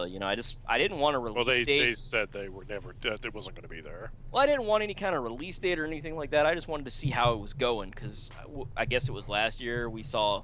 No, we've seen Kinda it since then. Have we? Yeah, I guess I haven't seen. You have to send me that link, Moose Gallon. I'd love to see how it's coming along. But it looks really good. It looks a lot of fun. yeah, I but mean, I'm so. It's just not ready. Which I'm like, hey, take all the time you need. But I'm so intrigued by that game. But And they gave us a new Zelda game, so it's not the Zelda I want though. I know, but it will sell and it will do well. And Oh, it'll yeah. probably be a fun game as Yep. a multiplayer game. Oh yeah, I'm sure it will. But moving away from Nintendo and back to JRPGs just for a few minutes, we got to talk about the new Star Ocean. Yeah, there's not I- much to talk about, but Yeah, it was But- shown in trailer form. yeah, you're a big Star Ocean fan, Andrew. I'm a big Star Ocean 2 fan. Let's clarify that. Right. There's been... Star Ocean 3 I thought was not terrible, but it wasn't particularly good either. And Star Ocean 4 was just awful. In my opinion. There you go. Yeah. So I was excited to see them, doing another Star Ocean game, because it's been a while. I think it was Actually, it was PS3 when they had Star Ocean 4, wasn't it? I think it was early on, though, if I remember right. End of Time was a PS3 game. Okay, good. So, you know, it's been a while, but I'm looking forward to it. I look forward to seeing what they're going to do with it. What we did see, they did show gameplay in the trailer, which is kind of nice for once. And we saw that there is going to be, you know, basically smooth transitions into combat directly from the world map. They're going for no loading times in anything, they said. So we'll see if they hit that marker. It's really cool that they're trying for that. Other than that, we don't know too much. It looks like it's going to be, you know, another Square Enix RPG. I enjoy them. Not a ton of them these days, but, you know, they've definitely gripped me in the past, so I'm hoping they can do it again. Very cool. I have high hopes as well. I mean, I haven't played Star Ocean since, I guess, the one you liked. You said that was 2. Yeah, Star Ocean 2 was fantastic. Yeah, I mean, that was a really good game. What I liked about that game was the combat. So yeah, combat was great, and I also really liked the characters. I thought that they did a good job in that game. Looks like we won. No, the voice acting was terrible. In the English version, at least. Yeah. But so it was a great game. There's a reason that one got a remake on PSP. Indeed. And a sequel on GBA, though I never played that one, because I didn't think the game needed a sequel anyway. No. It's like really? Symphonia. Yeah, don't do that. There's a ROM for that. I don't care enough. Yeah, I hear you. So, do you like samurai? Samurai are pretty badass, honestly. Do you like knights? Knights are pretty awesome, too. Do you like Vikings? The Vikings were pretty badass back in their day. Yeah. Well, if you they had like a good run. They did. If you like all those, you'll like For Honor, and that's coming from EA. I think we pretty much just got a little trailer, which, well, I say little trailer. No, man, we got more than that. Did we? Okay, I didn't see more. I just saw the trailer. I actually actively sought out more of this game. I'm very intrigued by this. I love the guy that was demoing this, man. I need to find this footage and watch it. Did you see the guy that gave the demo and that's basically behind it? The dude with a massive, awesome beard. I did not see it. Oh, dude, he's as awesome as the game. You basically need to, go out and find it. Very cool. I will do that as soon as the show is over. Cool. For Honor is a great concept, though, I think. It's basically trying to emulate, like, real sword fighting, which is something that I'm amazed, it seems obvious now that someone's trying to do it, but... Bushido Blade, right? Basically, but, like, more authentic in terms of, like, the way you defend and stuff. Yeah, it's more like Chivalry. Yeah, but, like... But better. Yeah, in terms of, it's all about mechanics in terms of, like, the idea behind it. Basically, the thinking is that, you kind of control your stance. Basically, when you're out of combat, you're able to free roam. And when you get into combat, you're able to move your stance with one thumbstick. Like, you move with the one thumbstick, and then you're able to move your grip on your sword, is my impression of what you do in the game, with the other thumbstick. So if you're holding upwards and the enemy attacks you with an upward slash, you'll defend that upward slash. And now as for how you attack, I'm less clear on that. I want to hear more about it, though. And actually, I'm pretty sure I could find more about that, because they talked about it a lot. But I was, like, multitasking, like, the entire time, so I don't remember that. But the cool thing is that, it's very much made with the control scheme in mind. Like, that's what it's based around, basically, is... utilizing this control scheme in combat. And it just sounds really cool to me. I think it's going to be really awesome. It's also going to have a single-player campaign, they said, which I was pleased about, because I was thinking this was just going to be like a chivalry multiplayer game. But they did say it will have a campaign, so someone like me can enjoy it, even if I don't want to get into the multiplayer. Though, this game looks interesting enough that I might even try the multiplayer. It all depends how it comes out, of course, but I really like the concept of this game. Mm-hmm. High praise, man. High praise. Yeah, high speculation, I guess, really. It's not like I played it. Yeah. I am excited to see more of the actual game, because I just saw the trailer. Look it up, man. They did a Twitch cast with it. Very cool. Yeah, I'll find that. And of course, they were talking about on there, and I was in total agreement. Like, yeah, this will be a great Twitch game when it comes out. People will be playing this and streaming it all the time. Mm-hmm. Yeah, which is always exciting and good for Twitch. Yeah, for sure, and good Yeah. for viewers. Indeed, indeed. All right. So there's a game that I always end up looking forward to every year, and every year it pretty much lets me down. I I'm know sure what you guys. game this is. Yeah, it's Assassin's Creed. I thought it was WWE. Oh, well, at least WWE doesn't let me down every year. Yeah. But Ouch. last year, That's tough, man. it certainly did. Tough WWE love. gave- Assassin's Creed, man, it. You know what? I shouldn't say it always lets me down. Like, I You love enjoy. Black Flag, right? Yeah, Black Flag is a very good game, but it has its problems too. So I'm excited about Assassin's Creed Syndicate. I so want it to be good. It takes place in England in the 1800s. You know, you've got all this stuff going on, like the Industrial Revolution, and you know, it's just a fascinating time period to me. You know, think Sherlock Holmes with Assassin's Creed. But I fear that, as with last year's just debacle, Yeah. Good work. Assassin's Creed Syndicate is probably not going to turn out like we hope. At this point, it's better just to believe that and like be pleasantly surprised if it's not bad. It really is. You know, I think the grappling hook option that they pretty much stole from the Arkham Knights game, well, all the Arkham games, I guess. You know, good addition. It should have been in there last year. I mean, they always kind of take 2 steps forward and, you know, a ton back. There's always just these major glaring issues, whether it be the pacing of the game, how they just have too many damn objects on the map. Like, I love side stuff, but, you know, no way to regulate that to where it just becomes a convoluted mess. The story and characters never being really, I guess, flushed out as they should be. Just Assassin's Creed always has problems, man, and it's damn unfortunate for games that have such great historical concepts. Because I'm a history geek. I'm going to college to become a history teacher.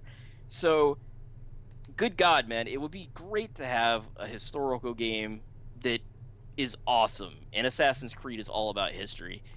Unfortunately, it always pretty much fails. So, you know, they show these demos at E3 every year, and they look pretty impressive. Then the game comes out, and you're like, God damn it, it's a piece of shit again. And I'm just so frustrated with the Assassin's Creed series, man. I'm sure you can tell. Yeah, you're not alone, trust me. Yeah, and I mean, most players are like that. It needs to vastly improve, and I've said it so many times on the show, it's tiresome, but my God, if you wouldn't release the fucking thing every goddamn year... It's just basically would like me be talking about better. Mass Effect. It's like, Yeah, yep, we know. exactly. But it's true. It is, and it's sad because, you know, Ubisoft may think that they're making more money by cranking these things out yearly, which I'm sure they make their share, but I guarantee you they would make triple the amount if they were to release a true AAA game that was polished and good. Because and last year I think that they lost a lot of goodwill. Like, I think 'cause so, even too. even people who are really like, you know, they're fine with doing the same as always basically in these games. Yeah, They were like, wow, this is like bullshit. it came out a broken mess, and I'm not saying Assassin's Creed Syndicate will come out a broken mess, but After last year, I think they will work on QA. I hope, man.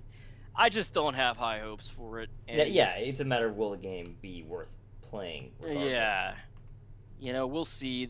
This game is coming out on PS4 and Xbox One first.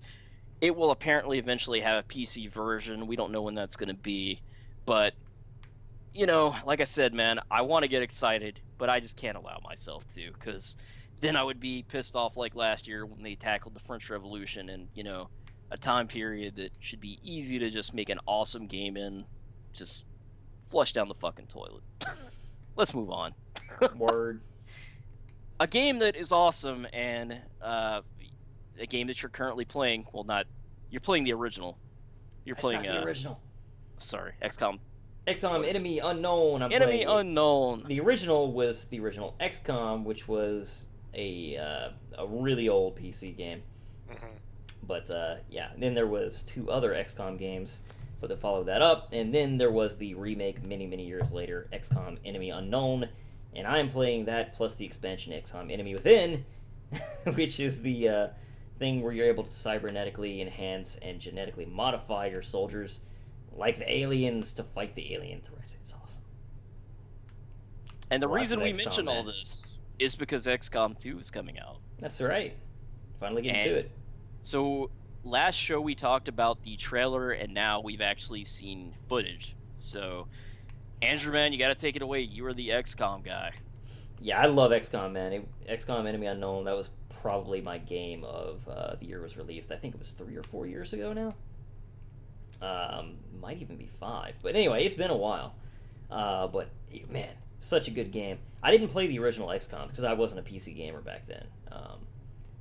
We just, we were kids. So, obviously, since our parents weren't really into that kind of thing, we wouldn't be, have access to that kind of thing. Indeed. But, yeah, XCOM 2, we got to see some gameplay at E3, and it, as you expect, it looks a lot like XCOM Enemy Unknown, but, they're adding more aliens, and in terms of story beats, they've got an interesting thing going, where they're taking an alternate reality route, sort of, where XCOM lost against the aliens, and Earth was taken over by the aliens after That's losing not the war. supposed to happen. Well, as you saw me do earlier, a lot of people apparently lost, and they have numbers of that, and they were like, you know what, a lot of people lost in this game anyway. Why don't we just do a campaign around that kind of storyline? Plus, it allows them to keep going on with it without coming up with some convoluted mess, I guess, in terms of storylines. But, we're going to be the Resistance XCOM, which is sort of being revived as a Resistance effort, and, just fighting the aliens with everything we've got. At the beginning, we're just going to be very, very much, working with probably pretty bare-bones shit. But, as you know, upgrading your stuff is a big part of XCOM. So I'm sure that as we take the fight to the aliens and take them down and acquire more of their technology and stuff, we will get much more effective weapons to fight them with, which I'll be looking forward to. Indeed, indeed. So the footage we've seen, it definitely has a different look to it. Yeah, sort of. It's still got the isometric view. Well, I'm more referring to the art style, I suppose. Yeah, a little bit. I wouldn't say that it's a totally new art direction or anything, but yeah, It's more, I guess, colorful? That's how I describe it. it does seem like there's some more lights. They did say that was a conscious art direction intent was to provide a colorful environment. So Yeah, looks good, man. Yeah, the aliens they've created their own sort of false utopia on Earth. The Matrix. Basically, because humans have been more or less apparently brainwashed, so they think everything is fine. It's just Everything XCOM. is awesome. Indeed. But of course, XCOM is here to provide a wake-up call. Indeed they are, and you- indeed they will. If you're interested in XCOM, you should totally check out the the footage provided at E3. It's interesting. There's a lot of cinematic beats in what they provided. They said that some of that was just for E3 for trailer cinematic purposes. Some of that kind of stuff will be in the game because they do want to do some more missions that are kind of like cinematic, kind of like they did in some of the DLCs, basically. So that'll be interesting. Indeed, indeed. So I know you are just stoked about this one, man. Yeah, this is coming out in November as well, just like Fallout 4. So fuck me in November, I guess. Yep. Yeah, We- November's really got tons of stuff. Yeah, just Yeah. those 2 games alone, I'm like, well, I won't have any time. Yeah, we won't be seeing you, man. Indeed. Honestly, though, I'm more excited for XCOM than I am Fallout 4. Really? Wow. That's how much I like XCOM. That is crazy to me. I love XCOM, man. I'm pretty bad at it, as you saw when I played Classical earlier, but I love it. Eh, I don't just- know that you're bad at it, man. You seem pretty damn good to me. I'm playing on easy mode right now. Ain't nothing wrong with that. I've played and beaten normal, you know, and I did pretty well on normal mode, but Classic is just such a step up in difficulty that, yeah, I have a rough time with Classic. I've never beaten Classic mode, but I haven't played much of Classic mode either. Maybe eventually one day. Probably not this XCOM, though. Maybe XCOM 2. Why not, man? We'll see how it comes out, I guess. I shouldn't Yeah. get ahead of myself. Yep. I mean, I don't think they'll let you down. I'm sure it's been in development for a while now. So, Yeah, I don't think they will either, but you never know. yeah. Hope for the best. Indeed. Plan for the worst. Yes. All right. Let's move on. See? Horizon Zero Dawn. Yes, this is the new IP shown off by Guerrilla Games, who are the team that have been doing Killzone forever. And they finally got to stop making that damn game and make something different. It's about time. Yeah, this is going to be a, you know, they're a first-party Sony provider, so of course it's going to be a PS4 thing. So, yeah, you play as this huntress lady that's fighting, like, robot dinosaurs. That's pretty cool. Yeah, I'm like, I mean, the first thing you think is, all right, like, this lady's fighting against robot dinosaurs. Like, what? The heck? storyline is basically this weird future past thing where No, it's there's the been future. oh yeah that listen to where I'm going though. It's this weird thing where it's like post-apocalypse basically, Mhm. and everything is reverted so far back that humanity doesn't even know about, you know, like how these cities that, you know, like some of them are provided in the trailer anyway. We saw like a city in the distance, and you know it looked like it was probably totally overgrown and everything, but like humanity doesn't know how to do any of that anymore. So, yeah. So basically, you play as this huntress lady who apparently knows more about like these weird, almost like organic machines than, you know, like most other people do. We don't know why. We don't know anything about her really. But the combat in the movement in the game and all looked really cool. The graphics were great. So provided that, you know, the action remains as satisfying as it looked on screen, I think that it'll be a pretty cool game, even if the story is dumb, which, who knows. You just hear robot dinosaurs and you're like, wow, that's going to be cheesy. Yeah. I mean, I feel like you shouldn't just write it off because of that. You got to see the trailer Yeah, you know, I'll see where it goes. and the gameplay footage, obviously. But But yeah. So new IP, always good. indeed. And I'm Um, sure Sony is happy to have an exclusive. Yes. Though, Well, they you have know, a lot of those though right now. Though I'm wishing that, you know, we didn't have so many exclusives, honestly. Exclusives are not good for people. Kind of a pain in the ass, honestly. Yep. Not good for anybody, except for fanboys. Yeah. Unfortunately, I don't think it's gonna stop anytime soon. Nah. Just unfortunate. It is. Very briefly, let's talk about Cuphead. It's an animated game, an animated platformer from the looks of it, that kind of pays tribute to 1940s animation. Yes. I was really impressed, man. The animation looks cool, and it definitely looks authentic. Yeah, a lot of people are super excited about this one. It's one of the biggest indie titles at the show. Yeah, I'm excited about it too. I love anything kind of animated and artistic. It kind of, I feel like it's going to give me a headache with all the, like, you know, false artifacting and stuff. Like, even just watching it, I was like, ugh, my eyes. But other If than you can that, turn that off. I think it looks really cool. And I mean, I think the aesthetic is awesome. It's just a matter of, you know, if it gives me a headache, obviously I'm not going to want to play it. Yeah, But I think the idea is awesome. I agree. What more can you say about it? I have nothing more to say about it. John. I'm very excited for that game. It looks really fun. and it looks really crazy. Mm-hmm. Which I like. I like games when they feel the creativity, they feel the freedom to be crazy. Yep. And 1940s animation was like that, man. Yeah. I mean, it's wild stuff. Yeah, it's off the wall. So, do we know when this is coming, or was there no date yet? I think that's coming out this year. I think it's this year at some point. I'll double check real quick. Give me 10 seconds here. We'll certainly hear about that before we will No Man's Sky. Oh yeah. I'm pretty sure. Oh, I'm wrong. 2016. 2016. Okay. So, man, another game to add to 2016. I thought that was this year, but Jeez. yeah. Jeez. And it'll be Crazy. coming to Xbox One and PC.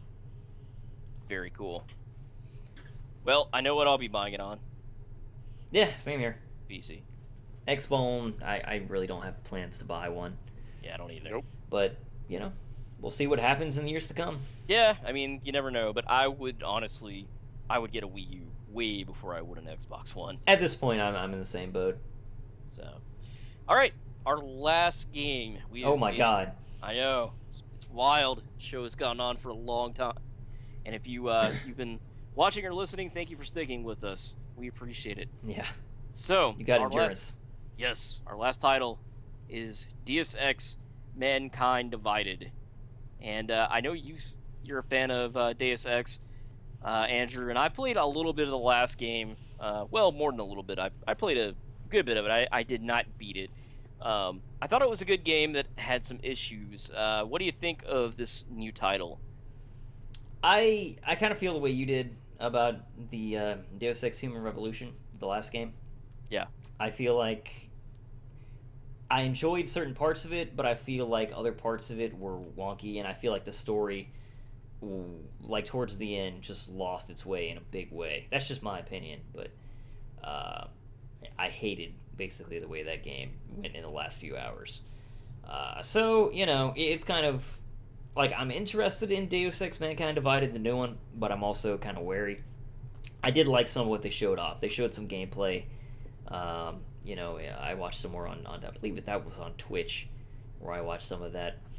And it's kind of cool. Adam Jensen is no longer working for Seraph.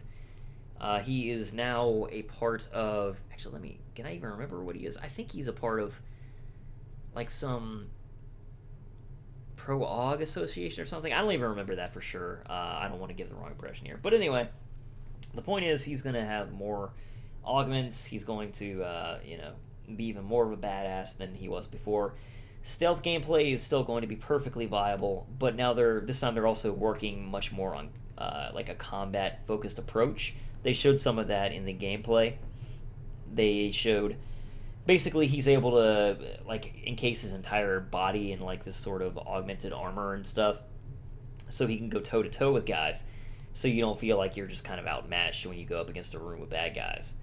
So if you go the combat route, you've got tools to deal with that as much as you do sneaking around and dealing with guys, one-on-one, or playing a very pacifist role. They did say that they intend for you to be able to go through the game without killing one guy, which I think is awesome, because that's something that not many games allow you to do. And if there's a game where I feel like it fits, it's Deus Ex. So I like that a lot, and that'll probably be what I'll try to do, provided that stealth is not, they give you the necessary tools in order to feel like stealth is fair. Mm-hmm. So. And the bosses are able to be dealt with that way. Yeah, that's a good point. Maybe they were just talking about the base gameplay, because in the last game it was just a matter of, like, you fought a boss, you had to shoot him in the head and kill him. Mm-hmm. So, we'll see. Very cool. Anything else to add? Not really, because I don't feel confident enough in what I remember of the story beats to give a decent summary of that. Just know that basically the augmented people, I think they're called augmented in the Deus Ex universe. Anyway, the people with cybernetics, they are basically being persecuted at this point in time. And, they kind of live in these, like, aug ghettos and stuff now. Like, they're being kind of ostracized from society. So that's kind of where things stand in terms of the world. The world, yeah. As for Adam Jensen, I don't remember exactly what he's doing at this point. I don't feel confident. So yeah, go watch the interview with that if you're interested. They do show gameplay. I think it looks promising. Keep an eye on it. Yeah, I totally agree. All right, we are going to end the show with our personal top 5 games from E3 2015. And I guess I'll start us off so you guys can be thinking of yours real quickly here. Yeah, go ahead. I'm actually I'm going to try to keep these in kind of an order. We'll see what I can do here. Man. First of all, well, let's see. I kind of have a list here in mind. Yeah. But, I'm just going to make it easier and start with, I guess, my favorite. And for me, it's got to be... It's not even a trailer or anything. It's just the announcement of Shenmue 3. Yeah, and, I think that counts. Even just the idea that something is happening, Yeah. Announcement, that's fair. And, it's totally because it goes back to, well, not really my childhood, but my teenage years, and a game that meant a whole hell of a lot to me. I mean, if you look at my gaming tastes now, I love open world action games like Grand Theft Auto style more than any other game. And I mean, like Sleeping Dogs, one of my favorite games ever. It's up there with Shenmue, and I think that is because I enjoyed Shenmue 1 and 2 so much. So the fact that they're coming out with another Shenmue is really, really cool to me, man. I'm really excited about that. I guess the number 2 is probably going to be, again, the going back to nostalgia, Final Fantasy VII Remake. And that is going back to childhood, man. I mean, that game came out, 1997, man. Yeah, so, literally almost 20 years ago now. I mean, I spent a hell of a lot of time with Final Fantasy VII. Not nearly as much as you, Andrew, but... No, I spent hundreds literally hundreds of hours on that game. Yeah, but I mean, it was revolutionary for the time. I talk about Shenmue being revolutionary, which it was, but Final Fantasy VII was, it was unlike anything anyone had ever seen before in video games. Yeah, the cinematics, and not only that, but, it was a system seller, Legit, oh, yeah. They had the demo with Tobal. I guarantee you that is one of the reasons that Sony PlayStation became the #1 video game console. It definitely had a hand in it. Yeah, huge hand. So I'm excited for the remake. I'm excited to see what they can do with it. I think that, yeah, some changes need to be made because, it's 2015, man. And by the time it comes out, God, it'll be like, almost 2020. 2020 maybe. Like knowing how long Square takes. So I think that's really cool. And, both Shenmue and Final Fantasy VII were such surprise announcements. I didn't expect either one. Let's see. I guess next up, and these are really not in a particular order. I guess, Shenmue 3 and Final Fantasy. Like those were, but yeah. 1 and 2. Mm-hmm. But the rest, I'll say, no particular order. Yeah, go for it. No Man's Sky. I talked about Rodina earlier. I think it was like maybe our second or third show. Probably actually second. And I liked Rodina because it gave you that feeling of traveling the galaxy, traveling in this infinite space with just all these worlds to explore. And I like No Man's Sky for the same reason, that kind of, I think it's going to give you sort of a Star Trek feeling, but kind of a lone Star Trek feeling where, you can explore the galaxy and find these cool planets, and sometimes you'll find battles going on in space from these warring factions. And I think the game has a lot of potential. I don't think it's going to be some AAA title, but I think it's going to be a game you can play for a little while, maybe even, a couple of times a week, and then go back to, and then you can discover something else. So I think that the aspect of exploration is what excites me about that game. Next for me was Uncharted: A Thief's End. I spent a lot of time with Uncharted 2 and 3. I like those games a lot. And it's the end of Drake's journey. I don't know that this game is going to do anything particularly unique, Yeah. but there are going to be some damn cool set pieces. You know what we didn't talk about? What's up? The new Tomb Raider game for Xbox. I don't know how I left that one off. But you're Yeah, right. and that one was incredible. That game looks great. Yeah. I mean, let's just mention it there. Just go ahead. But I Yeah. thought, wow, how did I not see that? I totally forgot about That's it. a timed exclusive for Xbox One, so I'm sure it'll come out to PC and or PS4 eventually. But Very cool. Yeah, that's one of the best, in my opinion, Xbox One exclusives. Yes, I would agree. Go ahead. Let's see. Man, last but not least, I am actually going to go with Star Wars Battlefront. That game really looks fun. I don't know if it's going to be my kind of game, but, just watching other people play it was a lot of fun for me. So, geez, Yeah.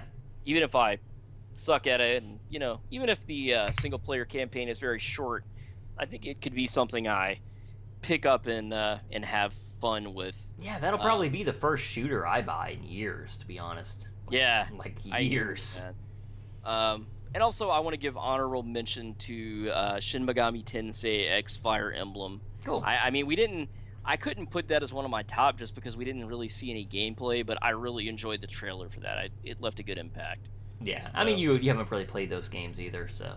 Yeah, exactly. So those are my top 5 and one honorable mention. Cool. So who wants to go next?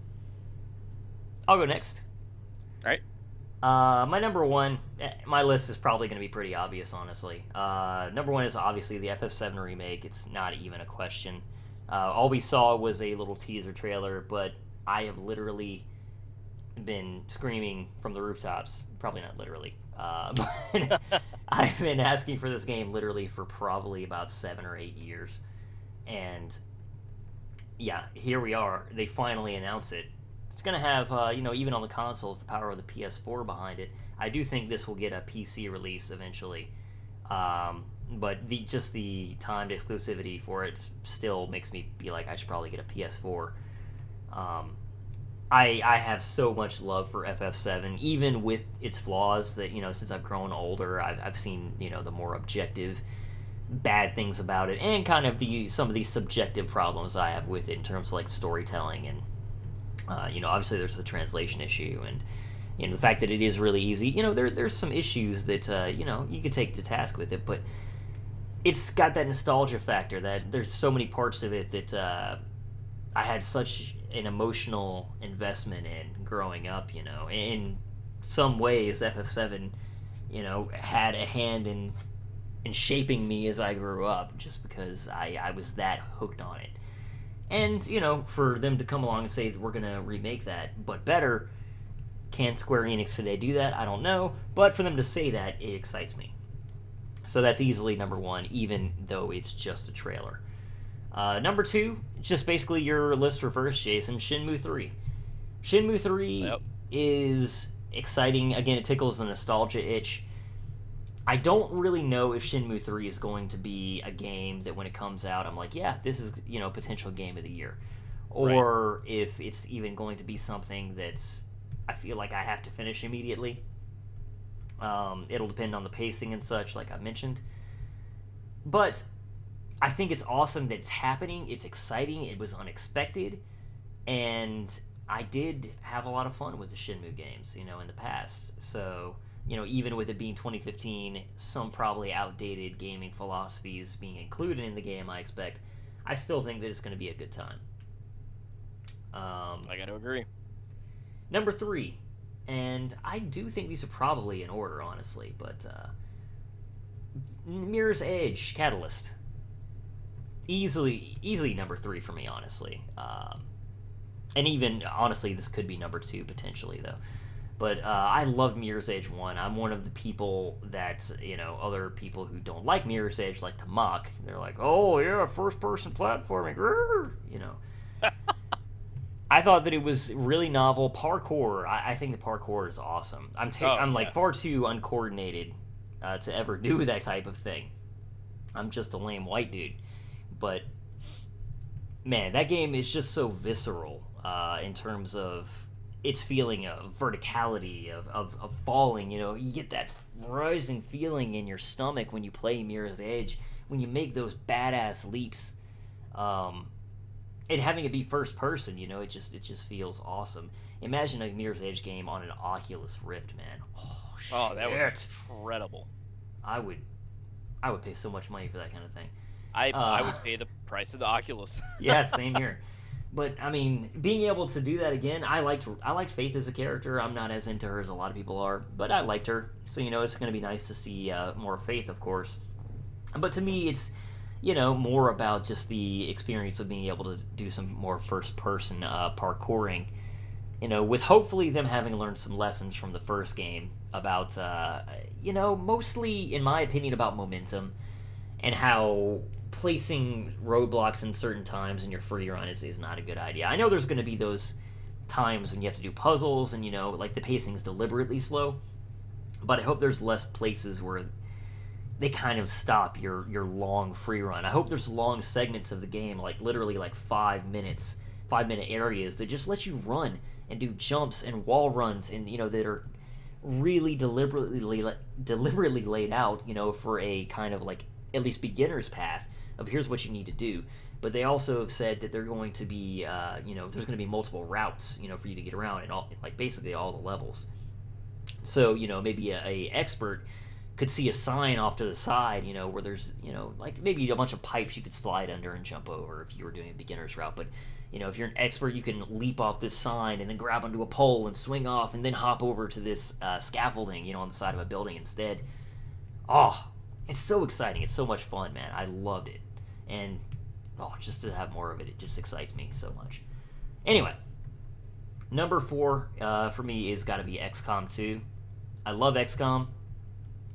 You know, even when you're losing in XCOM, I feel like part of what makes XCOM so exciting and so much fun is the threat that the aliens are so strong, and you know, you do get attached to your squad because you put so much into upgrading them, and you know, then you can lose it all in just, you know, one critical hit from this alien that happened to flank you, and you didn't know that he was around that corner, or you know, you forgot the alien was on Overwatch, so it was all your fault that this guy got killed.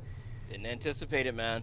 Yep, and that happened to me on Expert, or Classic Mode a few minutes ago when I was playing.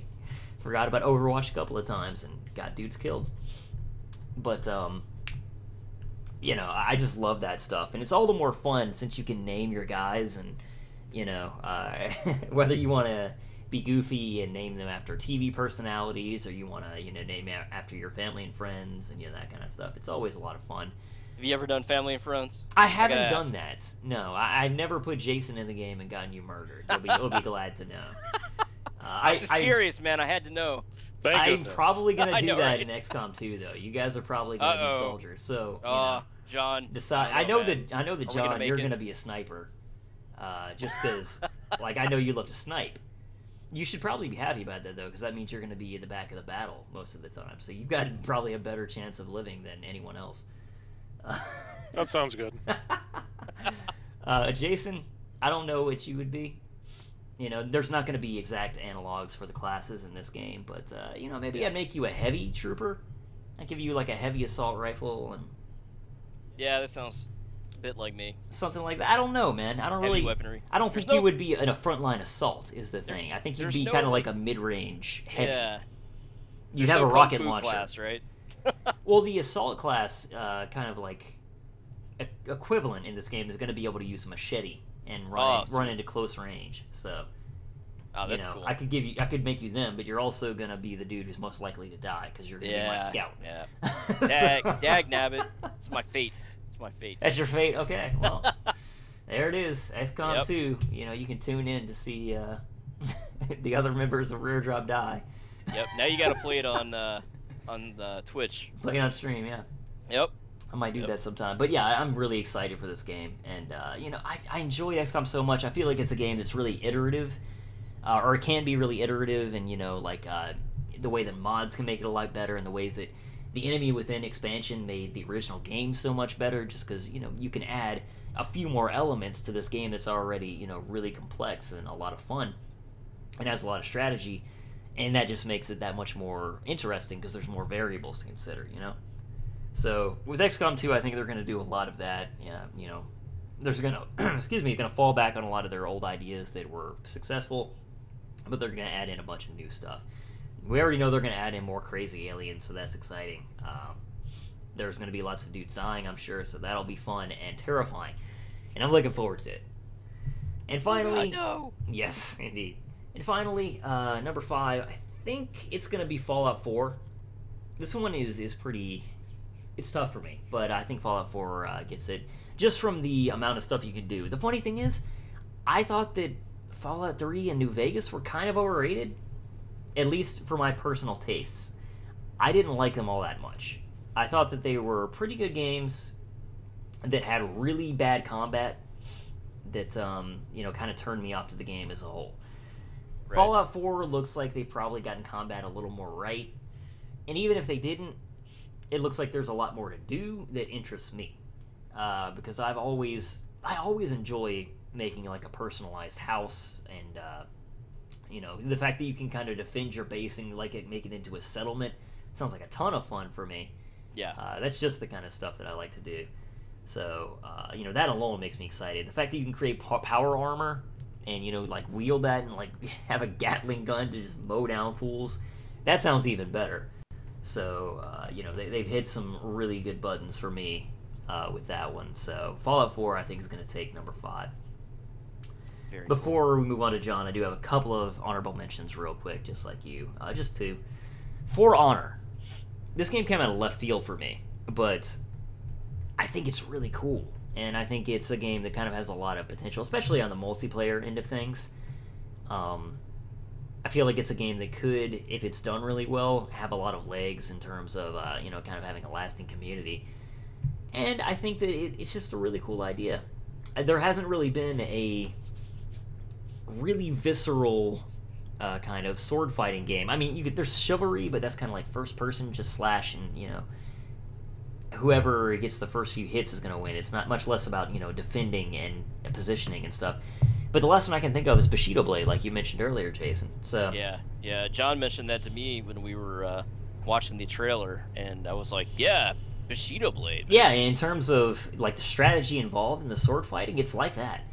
And, you know, I love Bushido Blade. We played the shit out of that. Yeah. I mean, I'm sure it doesn't hold up now, but I really spent a lot of time in that game. Yeah, Bushido Blade was really clunky too in terms of the combat. Like sometimes you would die for no good reason, and that was infuriating. Like, you die from getting your hand nicked, and sometimes you could slash a dude like 84 times to the chest, and he wouldn't die, and then he would stab you once, and you would die, and you're like, Rah! But... yeah, it could be frustrating. Yeah, hopefully For Honor gets it right. It looks like they've spent a ton of time, you know, on this, so I'm really actually pretty optimistic about this one. And the guy who was behind the idea and everything, he's so enthusiastic about it, also. I think he kind of sold me on it, to be honest. So yeah, good job there. And, of course, my last honorable mention, this one probably kind of obvious also, as well, is the expansion for SWTOR. As someone who's been playing that game on and off literally since its launch, obviously I have an investment in that game.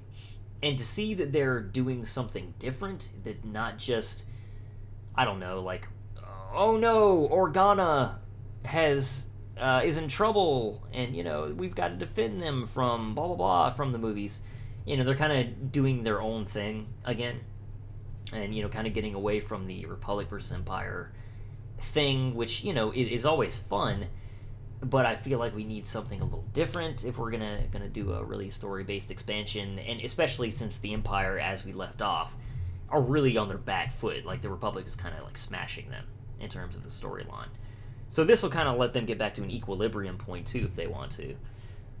You know, when they do want to get back to that. But I think it's really interesting. The trailer was absolutely incredible, and there's no doubt about the fact that that has something to do with me getting really pumped up about it. But I do think the features are really interesting. You know me, I've always been a very story slash like character-driven gamer, and I love the companion thing in SWTOR. It was, you know, among, if not my favorite thing in the game. And the fact that we're not just getting new companions, but also doing new stuff with our old ones, many of which who I really liked. And, you know, I feel like we're finally going to have new content with them. That makes me really excited, and I'm really happy I'm gonna be happy to play it in October when it comes out. So. Very cool. Not a long wait, man. No, it's really not. Happy birthday to me. Yes, sir. All right, John. All right. Yes. Let's see what you got, man. Well, mine's are probably pretty obvious. I have a couple of guesses. Final Fantasy VII Remake, of course. Naturally. What Mario Maker. Is there anything in particular that the Final Fantasy, like, that excites you about the prospect of a remake of it, I guess? Just that we're getting it. Just the idea that it's going to look better and kind of be more cinematic, I guess? It should be better in most ways. Yeah. I just worry about mechanics being as good as the original, but no way to know for sure. Mechanically, I don't think there was that much wrong with that game. I agree, which is kind of why I worry about them messing with it too much. But anyway, go ahead. So, Mario Maker would be number 2. I got you. It's a damn good one. Let's see. Star Fox will be number 3. Cool. Star Fox, yeah. Fallout 4 would be number 4. Appropriate. Yes. And then Horizon would be number 5. Cool. Horizon did look really good. If I had to, put in, number 7 or 8, that'd probably be there for me. That's the one with the dinosaurs? Yes, robotic dinosaurs. Okay. Combat in the game looks great. Yes, I will definitely say that. And the fact that it's an action RPG, there's going to be, RPG progression in the game, actually excites me, too. Also that you can kind of tackle things how you want. Yeah, kind of semi-open world. I wonder how open it will be. Well, in the live stream they did after the conference, they showed... Oh, I didn't see that. ...her set up traps for the herd. She had them set up like tripwire mines. Mm-hmm. And then instead of attacking them and trying to pick off one or two, she just fed them right into the trap and killed them all. Interesting. Huh. So you can go multiple different ways, right? Seemingly. You don't just have to go Rambo. Yeah, you don't have to go Rambo or stealth. You can run and gun if you want to. Right. Cool. And that's what I'm interested in. I'm interested in... Also, we don't normally see the post-apocalypse like this. That is very true. Normally usually it's right more after... like Fallout. Yeah, it's like right after or soon after. Yeah, Mad Max. This is hundreds of years after the apocalypse. Yeah, there's greenery all over the place. Nobody the humanity is, square one again. Yeah. And that's very interesting and very different. It is. The robotic dinosaur thing, it makes me be like, I don't know. But I really love the idea of the fact that we're in this, again, future past, where we have, sort of like a modern setting, but with characters who don't know what's going on. I like that. Mm-hmm. That's cool. And those are my 5. Excellent. Very cool. Yeah, I mean, one thing that excites me about Fallout 4 is the fact that the environments look a lot more varied than in previous games. Mm-hmm. Well, because of where they're putting it. Yeah, exactly. And because, it was kind of bland, in my opinion. Because you were in the desert. 4. Yeah, exactly. So, I think the added scenery will be most welcome. I agree.